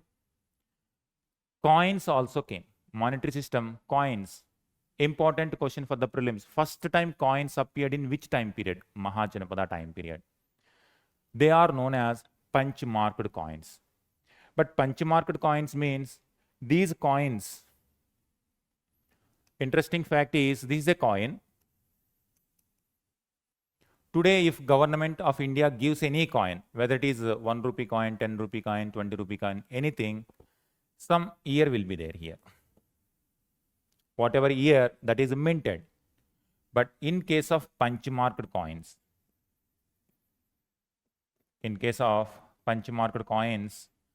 year was not there. Why year not there? This system itself emerged based on the Jesus, and Jesus is about to emerge. It take after 600 years. That's why this calendar system is not there in India at that time. There is no date. No date. After some time, people gave the coins and they imprinted their ruler image, name of the ruler, image of the ruler. But here, these punch-marked coins, no ruler image and no name of the ruler. Because of that, what is the importance and what is the challenge for us? If there is a name, if there is a year, if there is image, say like a Magadha ruler was there called Bimbisara, we can see how Bimbisara looks, what is the year and what is the name, how the names are written, but nothing is there, only symbols are there. Only symbols. What these symbols? Like a tree symbol, hill symbol, crescent symbol. Likewise, some animal symbol like that. Some symbols are there, but nothing is written. Nothing written means no words. No names are written, no images are printed, no dates are given. Punch-marked coins for the first time, Mahajanapada time period. As a result, what is the importance of this? People can exchange easily. Trade flourished. And once trade flourished, more number of artisan activities will increase. More number of people come into contact. So Buddhist mentioned different names like Karshapana, Nishka, Shatamana. Likewise, different names were mentioned. Transportation system also improved. In the north, Uttarapada. In the south, Dakshinapada. So that now north people interact with the south people also. Trading activities will improve. Artisan activities will improve. Economic activities will improve. They were able to now, Gangetic Valley was able to connect with the west coast and east coast also. Once they connect with the west coast and east coast, they can connect with the outside world also. Do you see how Indian society is evolving? Once again, Indus Valley people this side. Indus Valley people also, they are very much connected with outside world, Central Asia, Iran and Mesopotamia and this side. Now that tradition once again reviving now. Now it is connecting with this side also, now that side also. Here Uttarapada, Dakshinapada, rivers are used. All these elements, enormous wealth got created. One of the reasons for Alexander the Great who came to India, one of the reasons why he want to conquer India means enormous wealth that is there in India. And how that much wealth, how much that gold is developed means these many years, these many centuries efforts resulted in the creation of lot of wealth. Political system, kings are there, hereditary monarch, same system from the later Vedic time period. Here, common people cannot aspire to become the ruler. Only if ruler is there, and next his son only become the next ruler. That's all. Next, assemblies, Sabha Samiti completely discarded. No democratic institutions. Only rulers are powerful. Bureaucracy, ministers, Senani, judge, chief accountant, different type of complex bureaucracy is also emerging. Salaries, punch market coins are there. Now, salaries are also given in the form of coins. Dharma Sutras. Now, constitution type texts are also emerging called Dharma Sutras. These are different. Punishments are also there. Different punishments for different type of crimes. In those times, the punishments were very severe. Today, it is more human, but in those times, very severe type of punishments. Codification of ideas emerging now. Equality before law will not be there. For Brahmana, Kshatriya, different rule, and others, different set of rules will be there. Taxation, Brahmana, Kshatriya exempted. Other people have to pay the tax. Bali was voluntary earlier, now compulsory. Now, Bali Sadaka or Bhagaduga became important form of tax and tax collectors. Earlier Bali, now Bhaga. So now you see how society is evolving means wherever taxation system is there. So just go. This Indian taxation system.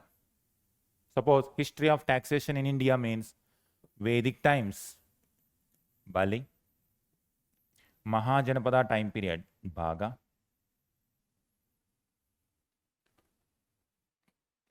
likewise Gupta time period, Delhi Sultanate time period. When it comes to Mughals and when it comes to British, different types of taxes emerged over a period of time. That is how you have to trace the taxation system. How UPSC used to give the question means they used to mix like this. You will find in previous year questions, there will be a question, one sentence from Vedas, Vedic period, one sentence will be from post-Mauryan, one sentence will be from early medieval.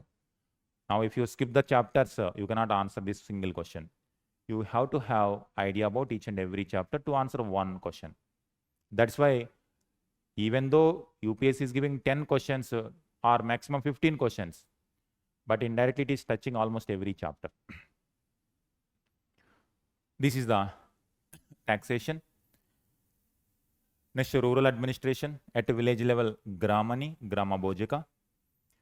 Society on top of same, whatever society that was there in early Vedic time period, later Vedic time period, that is going to come inherit. Kings, priest, Varna system, fourfold Varna system, Varna Ashrama system will be there. Chandalas, Shudras conditions are gradually going to become weaker now.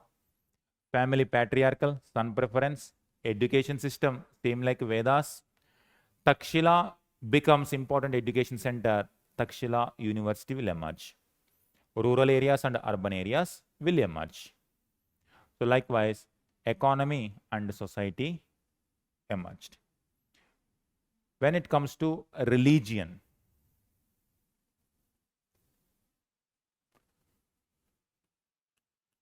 society, economy, political system, we have seen that. Now, religion. When it comes to religion, Brahmanical religion promoted sacrifices, more violence. As I told, due to social conditions, economic conditions, and political system, people are expecting some change. That change, they are looking for non-violence. Buddhism. plus Jainism emerged as a counter to the existing Brahmanical religious ideas. These are some of the 16 Mahajanapadas. Just you have to remember some people. For the first time in our history, we are going to get some people who really existed at that time. These are the Mahajanapadas. Can you see this? Various people. And now various Mahajanapadas. You can see here Ashmaka, Avanti, Chedi, Vatsa, Magadha, and so on. Here, in 16 Mahajanapadas, one Mahajanapada is going to play an important role. That is known as Magadha. In 1 year, one question came like this. It was asked in different places. It was marked and it asked, what are these Mahajanapadas? So we have to know in B means in Madhya Pradesh area, what was there? In Rajasthan area, what was there? In Bihar and these regions, what was there? This Magadha is very, very important one. This Magadha created first pan-India empire after some time. There are 16 Mahajanapadas, but why only Magadha became first empire? Why not any other kingdom? The rest of the kingdoms were captured by Magadha. And what are the reasons? These are the reasons, some of the reasons I will explain. You can read from here, but you observe this one. This is how it is going to take place. Just go through this. First, you go through the markings. In the second time, you go through the timeline.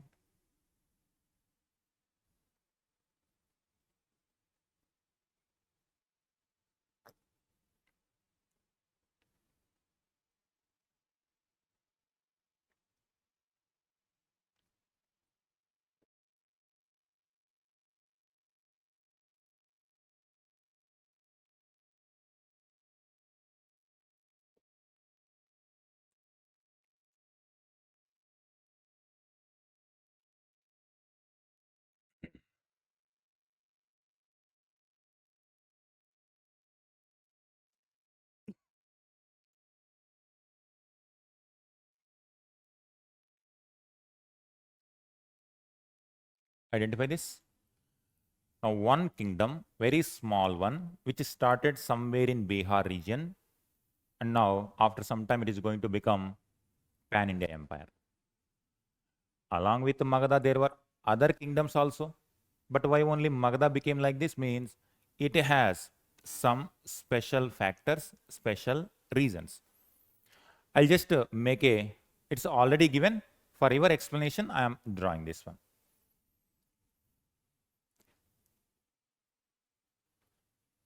Magadha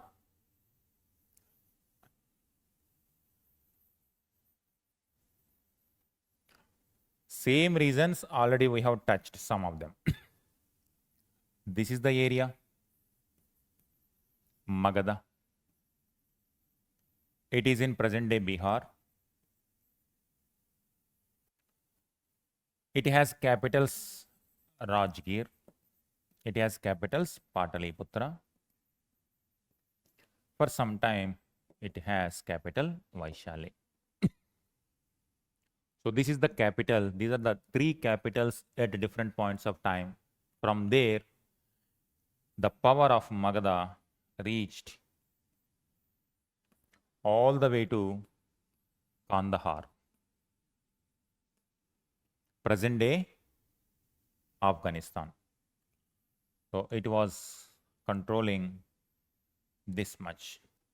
At its maximum extent, Karnataka, Afghanistan, Bangladesh, Nepal, likewise. This is the reason and this is the place from where this. One is simple. Already same framework we have seen, economic factors. Why economic factors? This is Gangetic Valley, fertile soil, forests, elephants will come from the forest, mineral ore Here, Chota Nagpur plateau is there. Access to iron ore. Iron is important for economy. Iron is important for military purpose. They got the access. Economically, they became strong. More taxation comes. Naturally, Magadha get more resources in comparison with other people, and they became powerful. One reason. With this power, they will expand to neighboring area, and neighboring area resource also they will capture. That is how they are keep on increasing their wealth. Second one, social factors. When it comes to social factors, it is considered by Sanskrit to text outside Aryavarta. Outside Aryavarta. Outside Aryavarta means in this area, Vedic sacrifices or Brahmanical sacrifices are strong up to Bihar region. But from Bihar and Bengal region, the influence of Vedic thought is limited. As a result, what happened? The society is not very rigid. Not very rigid. Up to their fourfold varna, Brahmana, Kshatriya, Vaishya, Shudra, all these varnas are supposed to perform their own functions. They should not question this practice. Whereas in Magadha region onwards, this practice is not very rigid. As a result, what happened? Anybody can perform any kind of function. They know varna system, but not very rigid. As a result, what happened? The best talent, merit system was promoted.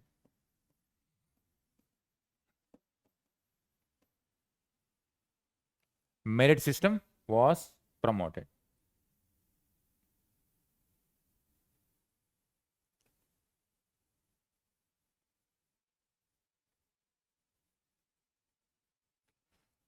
Some students were asking how many days these classes will go on, history classes.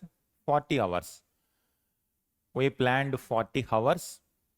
40 hours means on an average, if you take 3 hours class per day, you just calculate how many classes. So within 30 to 40 hours. 40 hours also vary because these are revision classes. We want to cover entire syllabus in short span of time. That is why the reason why I am bringing PPTs also. 40 hours maximum, that is 30 to 40. You consider like 30 hours. 30 hours average, ancient 10 hours, medieval 10 hours, modern 10 hours. So in 30 hours, you are going to get complete picture about Indian history. All right. If it requires some more hours, so that in a very fast paced manner, you will be able to develop a complete picture about entire history. Economic tax and social factors, not very rigid. Merit system, the best talent came. In the administration, the ministers were more capable ministers. In soldiers, best capable soldiers they got. And naturally, in comparison with other society, they were in better edge position. This you apply even the present day context also. If India is not liberal, if India is very conservative, and now there will be other societies which are more liberal, they will come and capture India.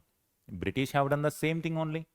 And the British used to say that we are liberal, we are civilized, we are advanced. Indians are less civilized, less advanced, more conservative. You don't know what democracy means. We are here to give you democracy. We are here to civilize you. These kind of stories they only told. And they told these stories and they ruled for 150 years. That is why. If you are not liberal, talent will not come out, because only when you leave the people freely, then only freedom of thought will improve, freedom of expression will improve, knowledge will spread, and best talent will come out. In conservative societies, people may be strong in preserving the old culture, but they will not update to the present times. Whereas Magadha is advanced, more liberal in comparison with other societies. This is the lesson what we need to learn lesson. When in comparison with other 16 Mahajanapadas, only Magadha, it had resources. At the same time, society also must be liberal. That factor also is an edge for them. Third one, religious factors. When it comes to religious factors also, same. In religion, there is no rigid rules. New ideas emerged. These ideologies helped them to bring larger sections of the people under the state control. They were able to give a new administration or a new liberal atmosphere for the new people. These ideologies helped them to spread their power. Like suppose democracy. America used to say that we are pro-democracy, we want democracy. And as a result, many countries have good relations with America. If America says my ideology is to suppress you, nobody will go to them. They will say ideology, democracy, we are pro-people. And that is how the liberal ideology will give them access to the new societies. New societies also will appreciate the approach.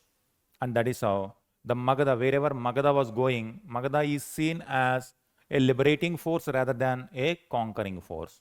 Because it itself is liberal, people expected these liberal institutions will go there also. Religious factors, economic, social, religious. Politically,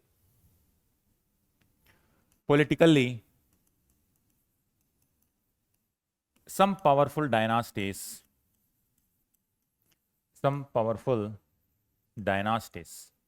Number one, Haryanka.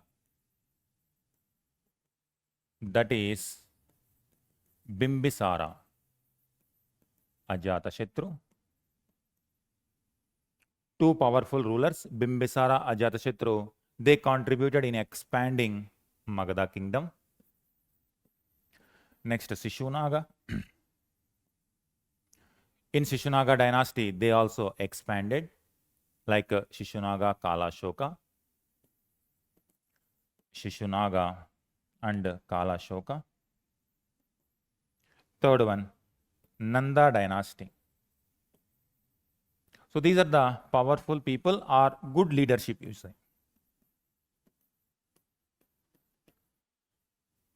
Good leaders, powerful leaders. Even though you have full resources, India is having a lot of resources. If India is not having a good leader, all these resources cannot be turned into assets. So that is why good leadership is also important. Magadha is fortunate enough to produce leaders like these dynasties. And each and every person was ambitious to expand the influence of Magadha, and they were able to conquer. Nanda dynasty, Mahapadmananda, and he is considered as first monarch or the first emperor. Ekarat, he took the title Ekarat, Mahapadmananda. And that shows, you see, from small kingdom to the next levels they are entering. The most powerful one, Mauryans. Chandragupta Maurya, Bindusara. Remember this, here Bindusara, here Bimbisara. Names are different, but pronunciation is same. This different personality, Bimbisara, Bindusara. Ashoka the Great. These are the very powerful people, and they provided leadership to Magadha and Magadha during Ashoka time period. If you identify during Vyu's time period, you see maximum extent of empire. Now you identify. Now after knowing this, you will come to know. You can see.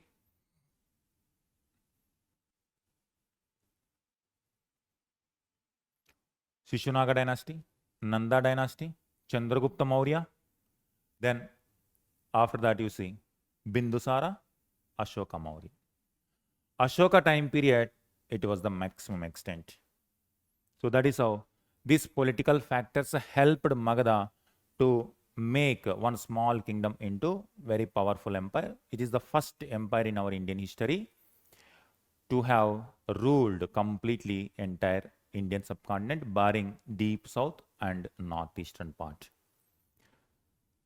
All right, these are Mahajanapadas. Two elements in Mahajanapada time period that is Jainism plus Buddhism. Apart from that, there are other ideas like Ajivika and Lokayata. What are these? These are new ideas. From the prelims point of view, very important. New ideas. And they are outside Vedic thought. That means they do not consider Vedas as foundation. They do not accept Vedas as the authority. Outside Vedic thought, they created their own thought. That's why they were also called heterodox ideas. And when it comes to Brahmanical ideas, they were called orthodox philosophies. This is heterodox or unorthodox. Unorthodox. Try to see this. Orthodox philosophies, Brahmanical, non-Brahmanical, or unorthodox or heterodox.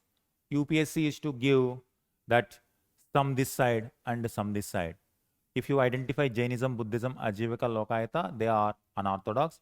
They do not consider Vedas as the authority. They give their own interpretation of how to lead a life. It need not to be Varna order. When it comes to these 4 Varnas should be there.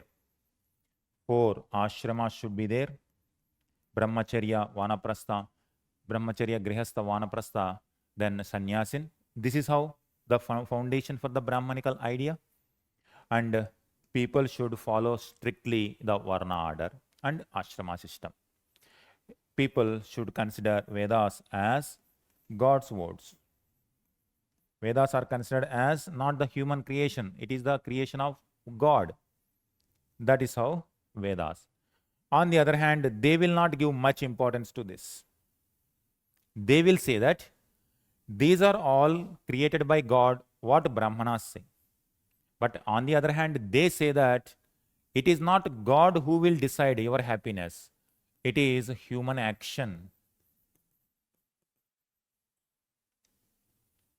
Human action is important. Brahmana says if you follow this order, you will get moksha.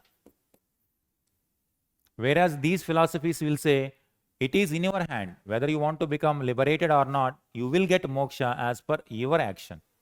That action should be a right thought, right action. It is more liberal in nature. That means it is in your hand. Here in this case, it is not in your hand. It is already God decided who is going to be Brahmana, who is going to be Kshatriya, who is going to be Vaishya, and who is going to be Shudra. Nobody can do anything because everything is predetermined there. And God has created, and as per that, you have to perform your actions and functions. You should not question that. Whereas they say, if you perform good actions, good thoughts, then automatically you will be liberated from this birth and life cycle and suffering. That is in your hand. That is human action. That is where these ideas are different from the previous Vedic thought. They developed during Mahajanapada period. So one of the important development during Mahajanapada is rise of new ideas. Try to remember this angle as well. All right. So this is how. Now after some time, Vedic thought also going to be influenced from Buddhism, Jainism, and these unorthodox philosophies. They will also change. They will also reform, and they also will try to give liberal interpretation to Vedas. And in Vedic thought also, not in Mahajanapada time period, But the impact of Mahajanapada resulted in, due to influence of these heterodox, 6 philosophies emerged.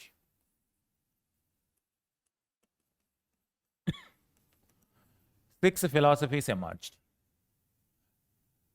So please note down this one. 6 philosophies, they are Sankhya, Nyaya, Yoga, Vaisheshika, Mimamsa, and 6th one, Vedanta. These are called 6 systems of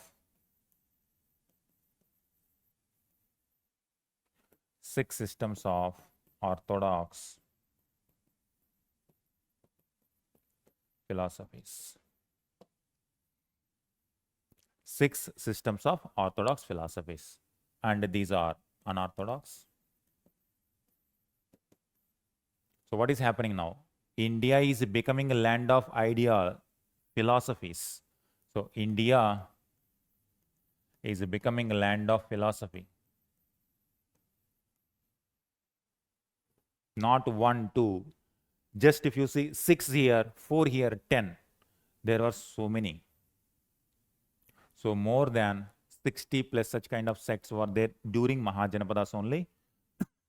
But they did not develop in Mahajanapada. By Gupta period, they gradually emerged. So that's why be careful. These are not developed during Mahajanapada time period. But due to shock in Mahajanapada time period, the Vedic thought got a big jolt, big shock from the unorthodox philosophies, and gradually people started moving towards that.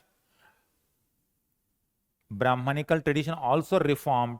Over a period of time, different philosophies started emerging. And they also started interpreting universe in the human actions, a different way, different philosophies are there. So here we are not going deep in Mahajanapada time period. This in the beginning stage. These are the developments in Mahajanapadas. Is it clear so far? So this is how Mahajanapada entered from later Vedic time period to new level during Mahajanapada time period. The next chapter is Mauryans. Today we will try to finish Mauryans. And now Mauryans means entire Indian subcontinent came under Mauryans. And during Mauryans, what we have to study? Same thing. Their economy, their society, their polity, and their religion. Religion means already main religions already came. There will not be much change in society. There will not be much change in religion. Now you can observe. For example, the women conditions, the restrictions on women, whatever started in later Vedic time period, till British time period, till independence, even now also, the patriarchal mindset is still continuing. So whatever that happened in later Vedic, it's continuing today also. Now you can imagine what change you expect in Mahajanapadas. Same society. So that is how society, economy, political system, whatever existing societies will continue. But from the prelims point of view, if there is any special name, special personality, special book from there, that is going to be important examination question. Next topic is Mauryans.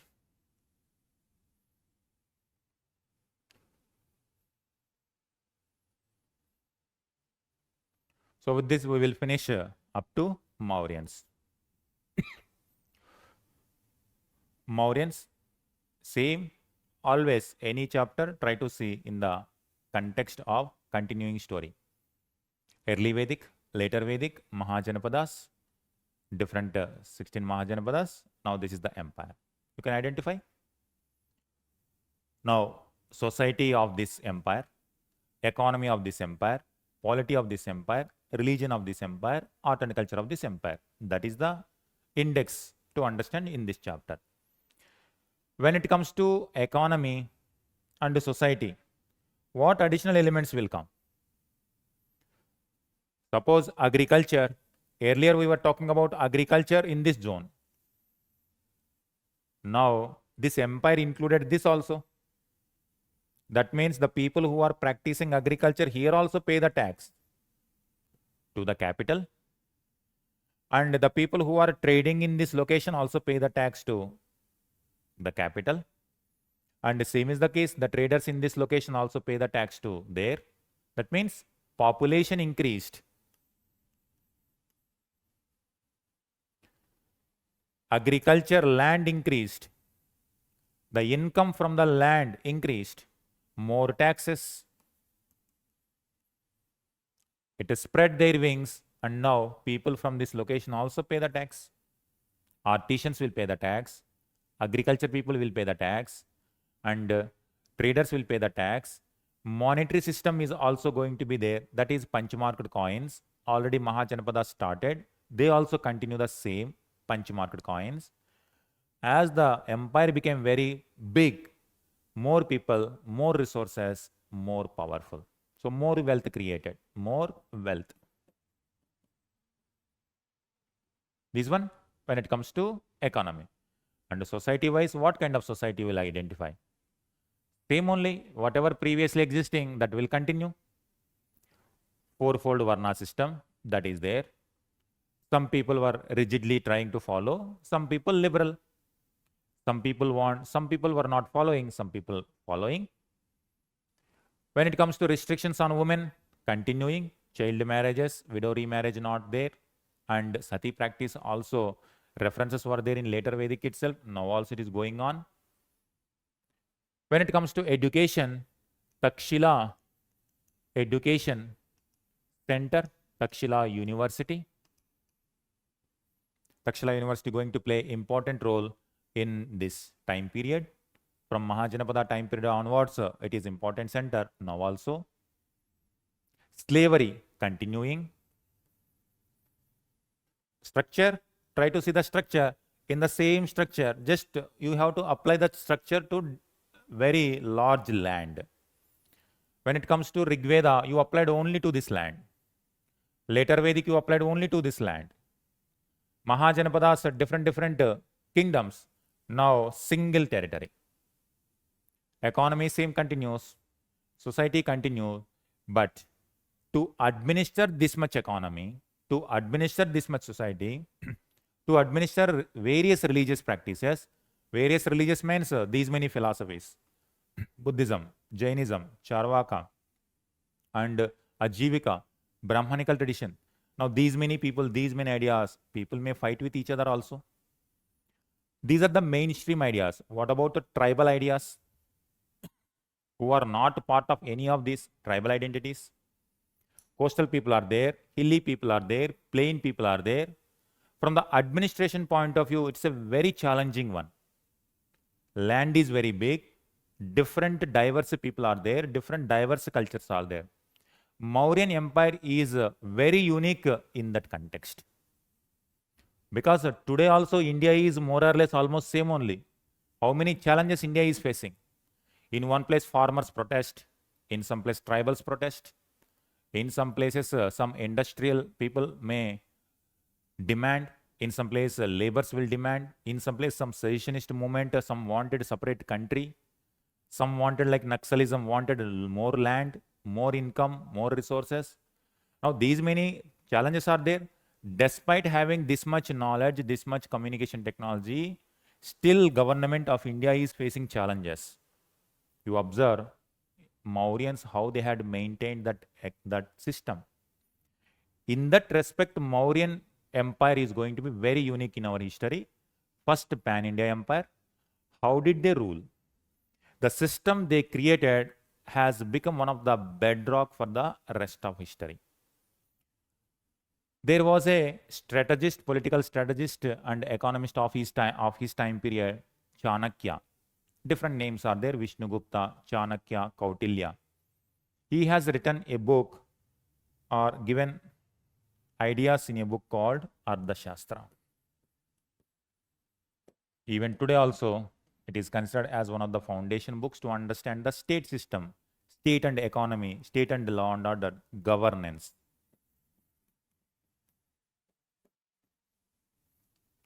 This is one specific special element in Mauryans.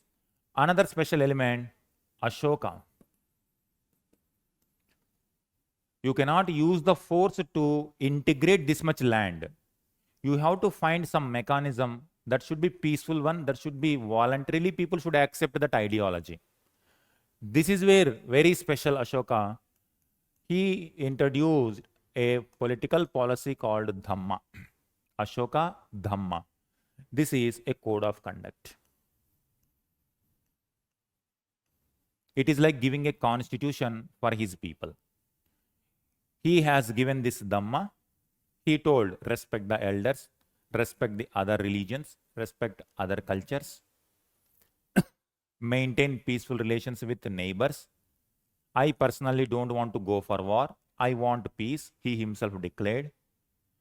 Welfare policies. For the welfare of the people, I want to plant trees across the roads, wells, so that water will be available. Irrigation facilities. Whenever famines are there, relief measures. Likewise, code of conduct is given. He not only gave, and he also gave this code of conduct for the public in the form of inscriptions. So you just imagine like today constitution is there, but how many common people do know about the constitution? Like earlier, religious texts are spread. Like suppose those who want to spread Christianity, they print the Bible and they spread Bible to each and every individual. If someone wants to spread Quran, they will print the Quran and give each and every individual. Every hand will have Quran. If someone wants to promote Bhagavad Gita, print Bhagavad Gita and give it to each and every individual so that the idea of Bhagavad Gita will go. Every religion.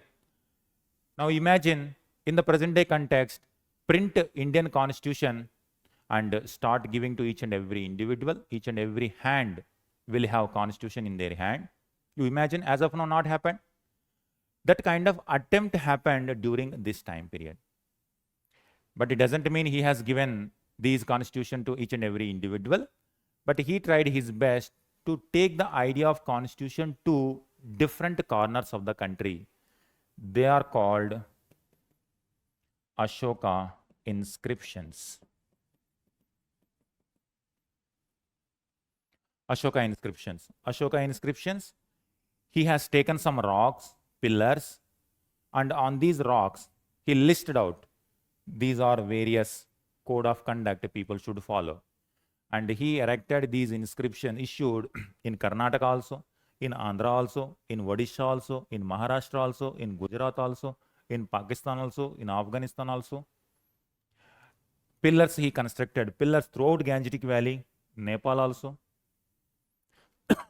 So that is how through his code of conduct, he issued various inscriptions and he spread. From the prelims point of view, in which locations these inscriptions were discovered? Let me see. Please draw this map so that you will have in your place.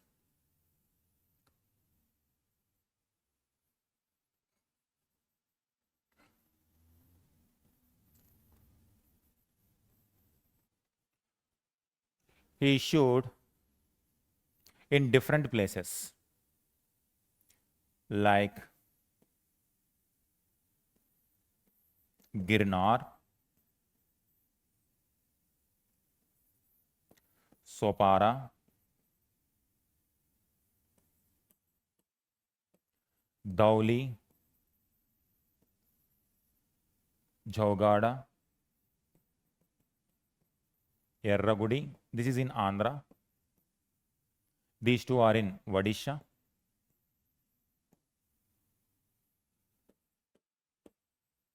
Manshera, Shabash Garhi. UPSC is used to give match the following type. In which state, which is the name of the inscription. In which location inscription is given. Kalsi in Uttarakhand and Kandahar.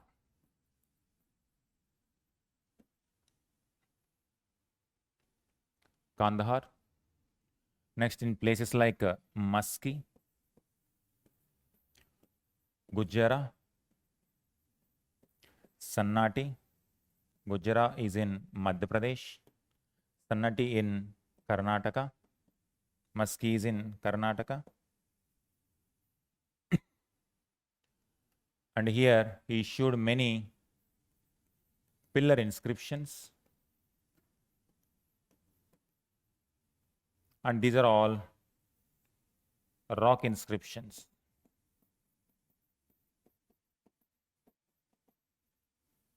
On rocks, he has taken a rock, printed some of these like article number 1, 2, 3, like that 1 point, 2 point, 3 point. In some place 14 points he has given. Pillar inscriptions like Prayagraj, Vaishali, Rampurva. Some of the examples. Now you see, in these many places he has given. Girnar is in Gujarat. Now in these places he printed that code of conduct. What is that code of conduct? Code of conduct. Number 1, respect elders,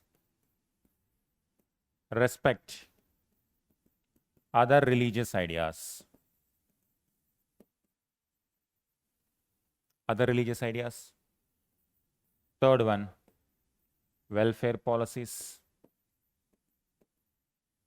Fourth one, Dhamma, Mahamantras. For propagating Dhamma, officers. These are the special officers. You think like in the present times, special officers called constitutional officers. Their role is to go to different village, give the idea of constitution to all set of people within the village. As of now, there is no such, but he created that Dhamma Mahamantras. And peace with neighbors. Neighbors. You don't want to send the armies to the neighbors, because if you see in the downmost, it was not part of Mauryan Empire. He mentioned here Cholas, Pandyas were there. Cholas and Pandyas are referred in the code of conduct that I want peace with them. I don't want to send the military to them to annihilate them. So I want peaceful coexistence. In this side, Greeks were there. In the West Asia, Persian Empire was defeated by Alexander. Greek kingdoms were there. He started saying that I don't want war with you, I want peace with you. He sent ambassadors to Sri Lanka also. He told my army will not come, rather my peaceful ambassadors will come. In the present day international times where continuous wars and battles are going on, this kind of philosophy is very much relevant. So that is how Ashoka occupied very significant role in our history by giving in this. So UPSC is trying to give some analytical questions. Analytical questions in the sense, sentences will be given like Dhamma Mahamantras are recruited by Ashoka to spread his Dhamma. Ashoka wanted welfare policies from the state. In our Indian constitution also we have like a DPSPs likewise. So that is how you have to identify.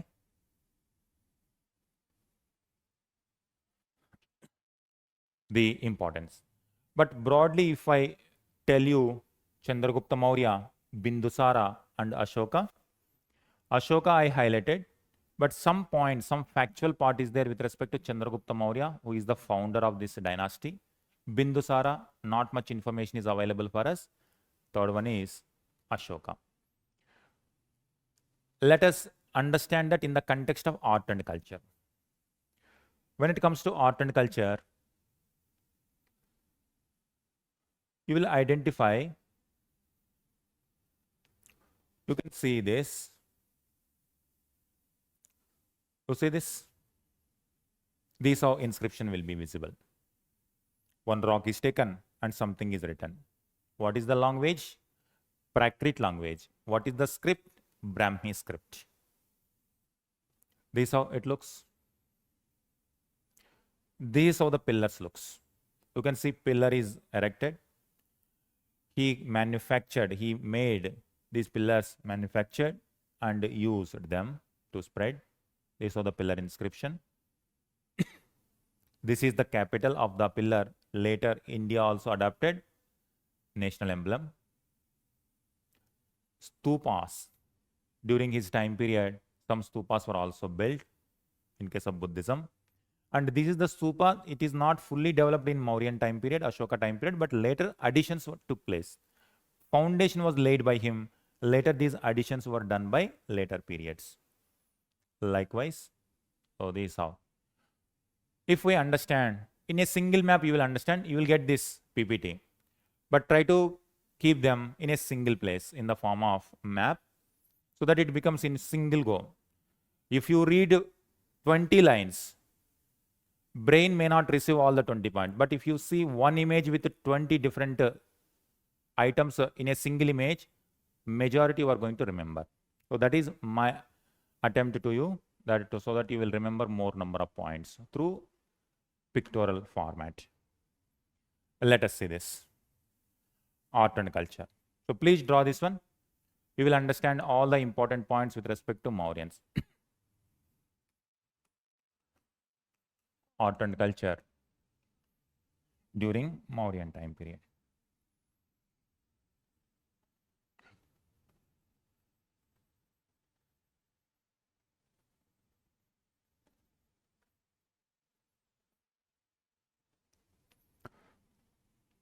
For the first time,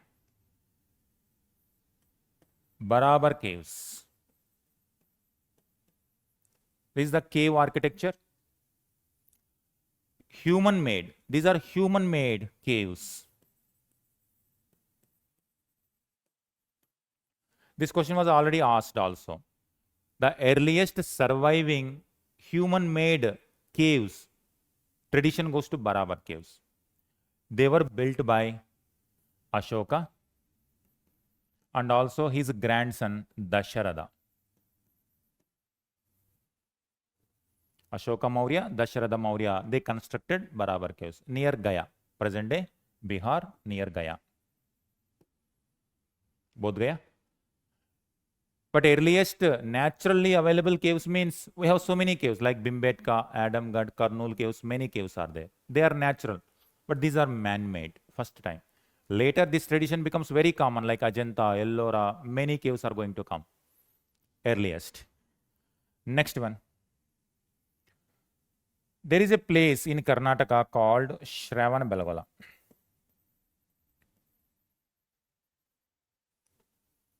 Shravanabelagola. It is a place where all the way Chandragupta Maurya founded the empire. At the end of his time period, he gave the kingdom to his son and he adopted Jainism and he came to Shravanabelagola. There he performed Sallekana. That means fast unto death. Sallekana, fast unto death. That is Chandragupta Maurya in Shravanabelagola. It is in Karnataka. Another prelims question. Next. In Junagadh,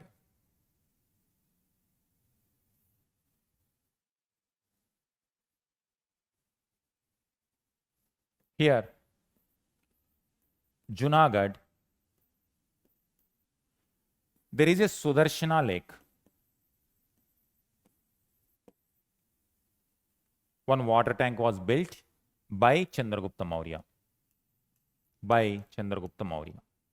So during the period of Chandragupta Maurya, Sudarshana lake was created. Later, it was replaced by or repaired by multiple people like Rudradaman I in the post Maurya. In Gupta time period also, Skandagupta likewise. So this indicates welfare policies. Again, these Barabar caves were built for Ajivika sect. And this is Shravanabelagola, that is for Jainism. Jainism. Personally, Ashoka adopted Buddhism. Ashoka adopted Buddhism,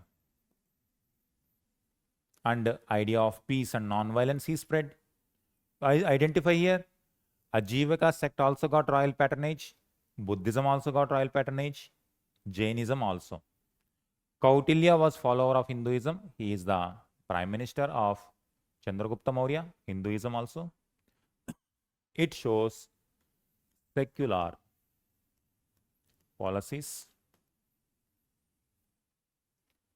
Caves you got, religious related sites you got.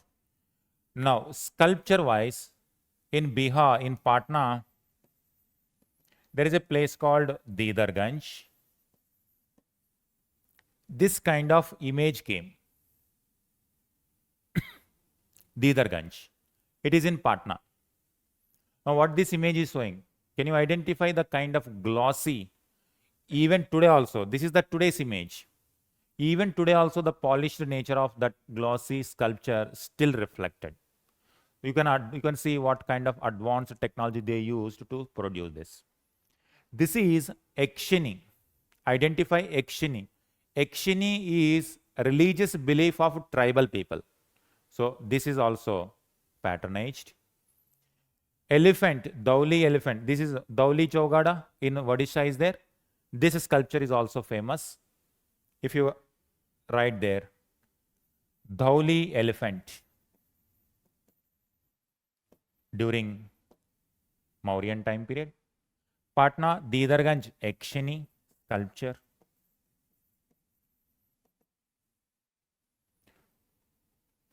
Next, when it comes to stupas, Sanchi stupa. In Bairat, Bairat is in Rajasthan. One stupa was built. Sanchi stupa foundation was laid during Ashoka time period. Later it was added during post-Mauryan time period. Bairat and Sanchi. You see this, you have to identify, you have to remember this. UPSC is giving match the following type, and in the sentence formation also, it is going to give any of this. Already so many inscriptions. In these places, he has given inscriptions. But now, in these places, apart from inscriptions, he also, during Mauryan time period, some other developments also took place in the form of art and culture. Pillars he manufactured in a place called Chunar. This is pillar manufacturing site.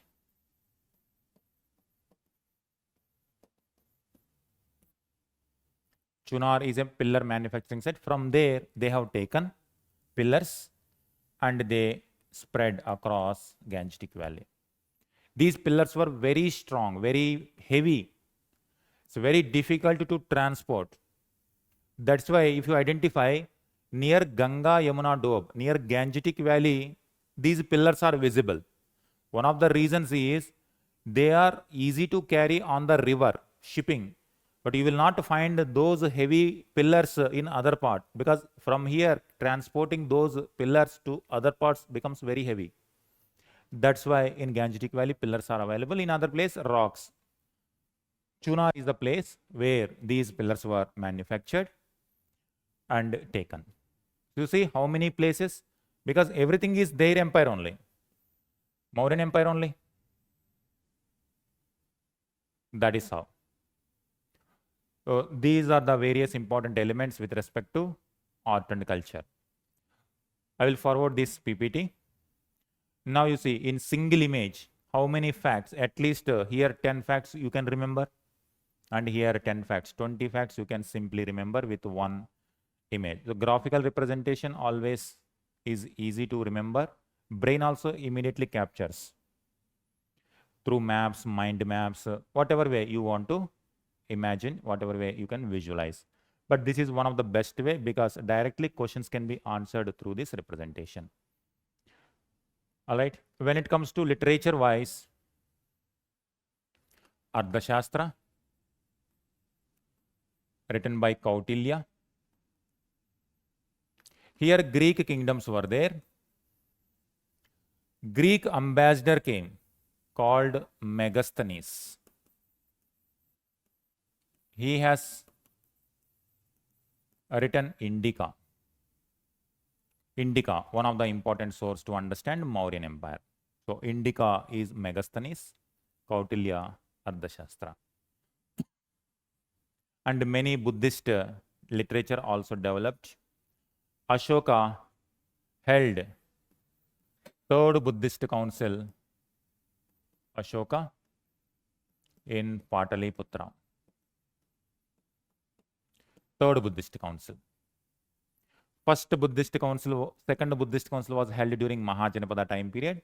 First by Ajatashatru, second by Kalashoka. Or simply if I tell you the dynasty name, first Haryanka dynasty, second one Shishunaga dynasty, third one Mauryan dynasty. Buddhist council, Buddhism also spread. So this is how you can identify. You are seeing here literature, pillars, sculptures, stupas you are seeing. One last element.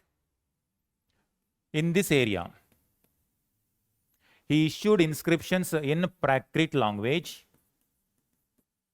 Brahmi script. Prakrit language and Brahmi script. But in the northwestern part, identify this. This is the area where Persian this side. This is Brahmi script. And this is Aramaic script.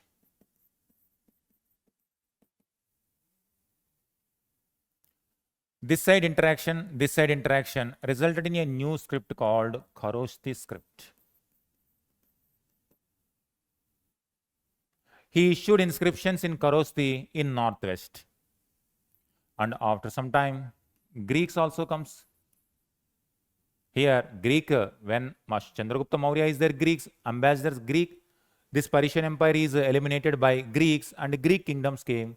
That's why Greek script also used for his inscriptions. So what overall indicating? He is accepting the diversity. He is respecting the diversity and accordingly his dharma or dhamma is propagated according to the local needs so that people can understand it. It's like constitution will be given to everyone, but in regional languages, for the regional people, regional language, and those who want English education, English constitution, it will be given in English. That's why Ashoka Dhamma played an important role. Not only that, but he attempted very seriously to spread that code of conduct. That made him special place. That earned him special place in the history. That's why we will not use this term for anybody except Ashoka the Great. Similar kind of attempt was done by Akbar. That's why Akbar the Great we use. Likewise in our history. So with this, Mauryan Empire also done. Alright students. First and second council was held at first in Rajgir, second one Vaishali. First Buddhist council Rajgir, second Buddhist council Vaishali, third Buddhist council Patliputra. What are these? Rajgir, Vaishali, Patliputra. These are the capitals of Magadha. Capitals of Magadha. Do you see how powerful Magadha? Magadha Empire. Alright. And the fourth one held by Kanishka, post-Mauryan, in Kashmir. Alright. Any other questions? Please ask me. So with this, we ended Mauryans from Stone Age to Mauryans. And later post-Mauryan and Guptas. Once Guptas is done, ancient will be done. Early medieval will start. But the traditions, try to just remember, revise society, economy, religion. We are just building on top of previous chapters. That's why you have to start from the beginning to understand the next chapter. Clear? Thank you very much. We will meet in the next class. Thank you.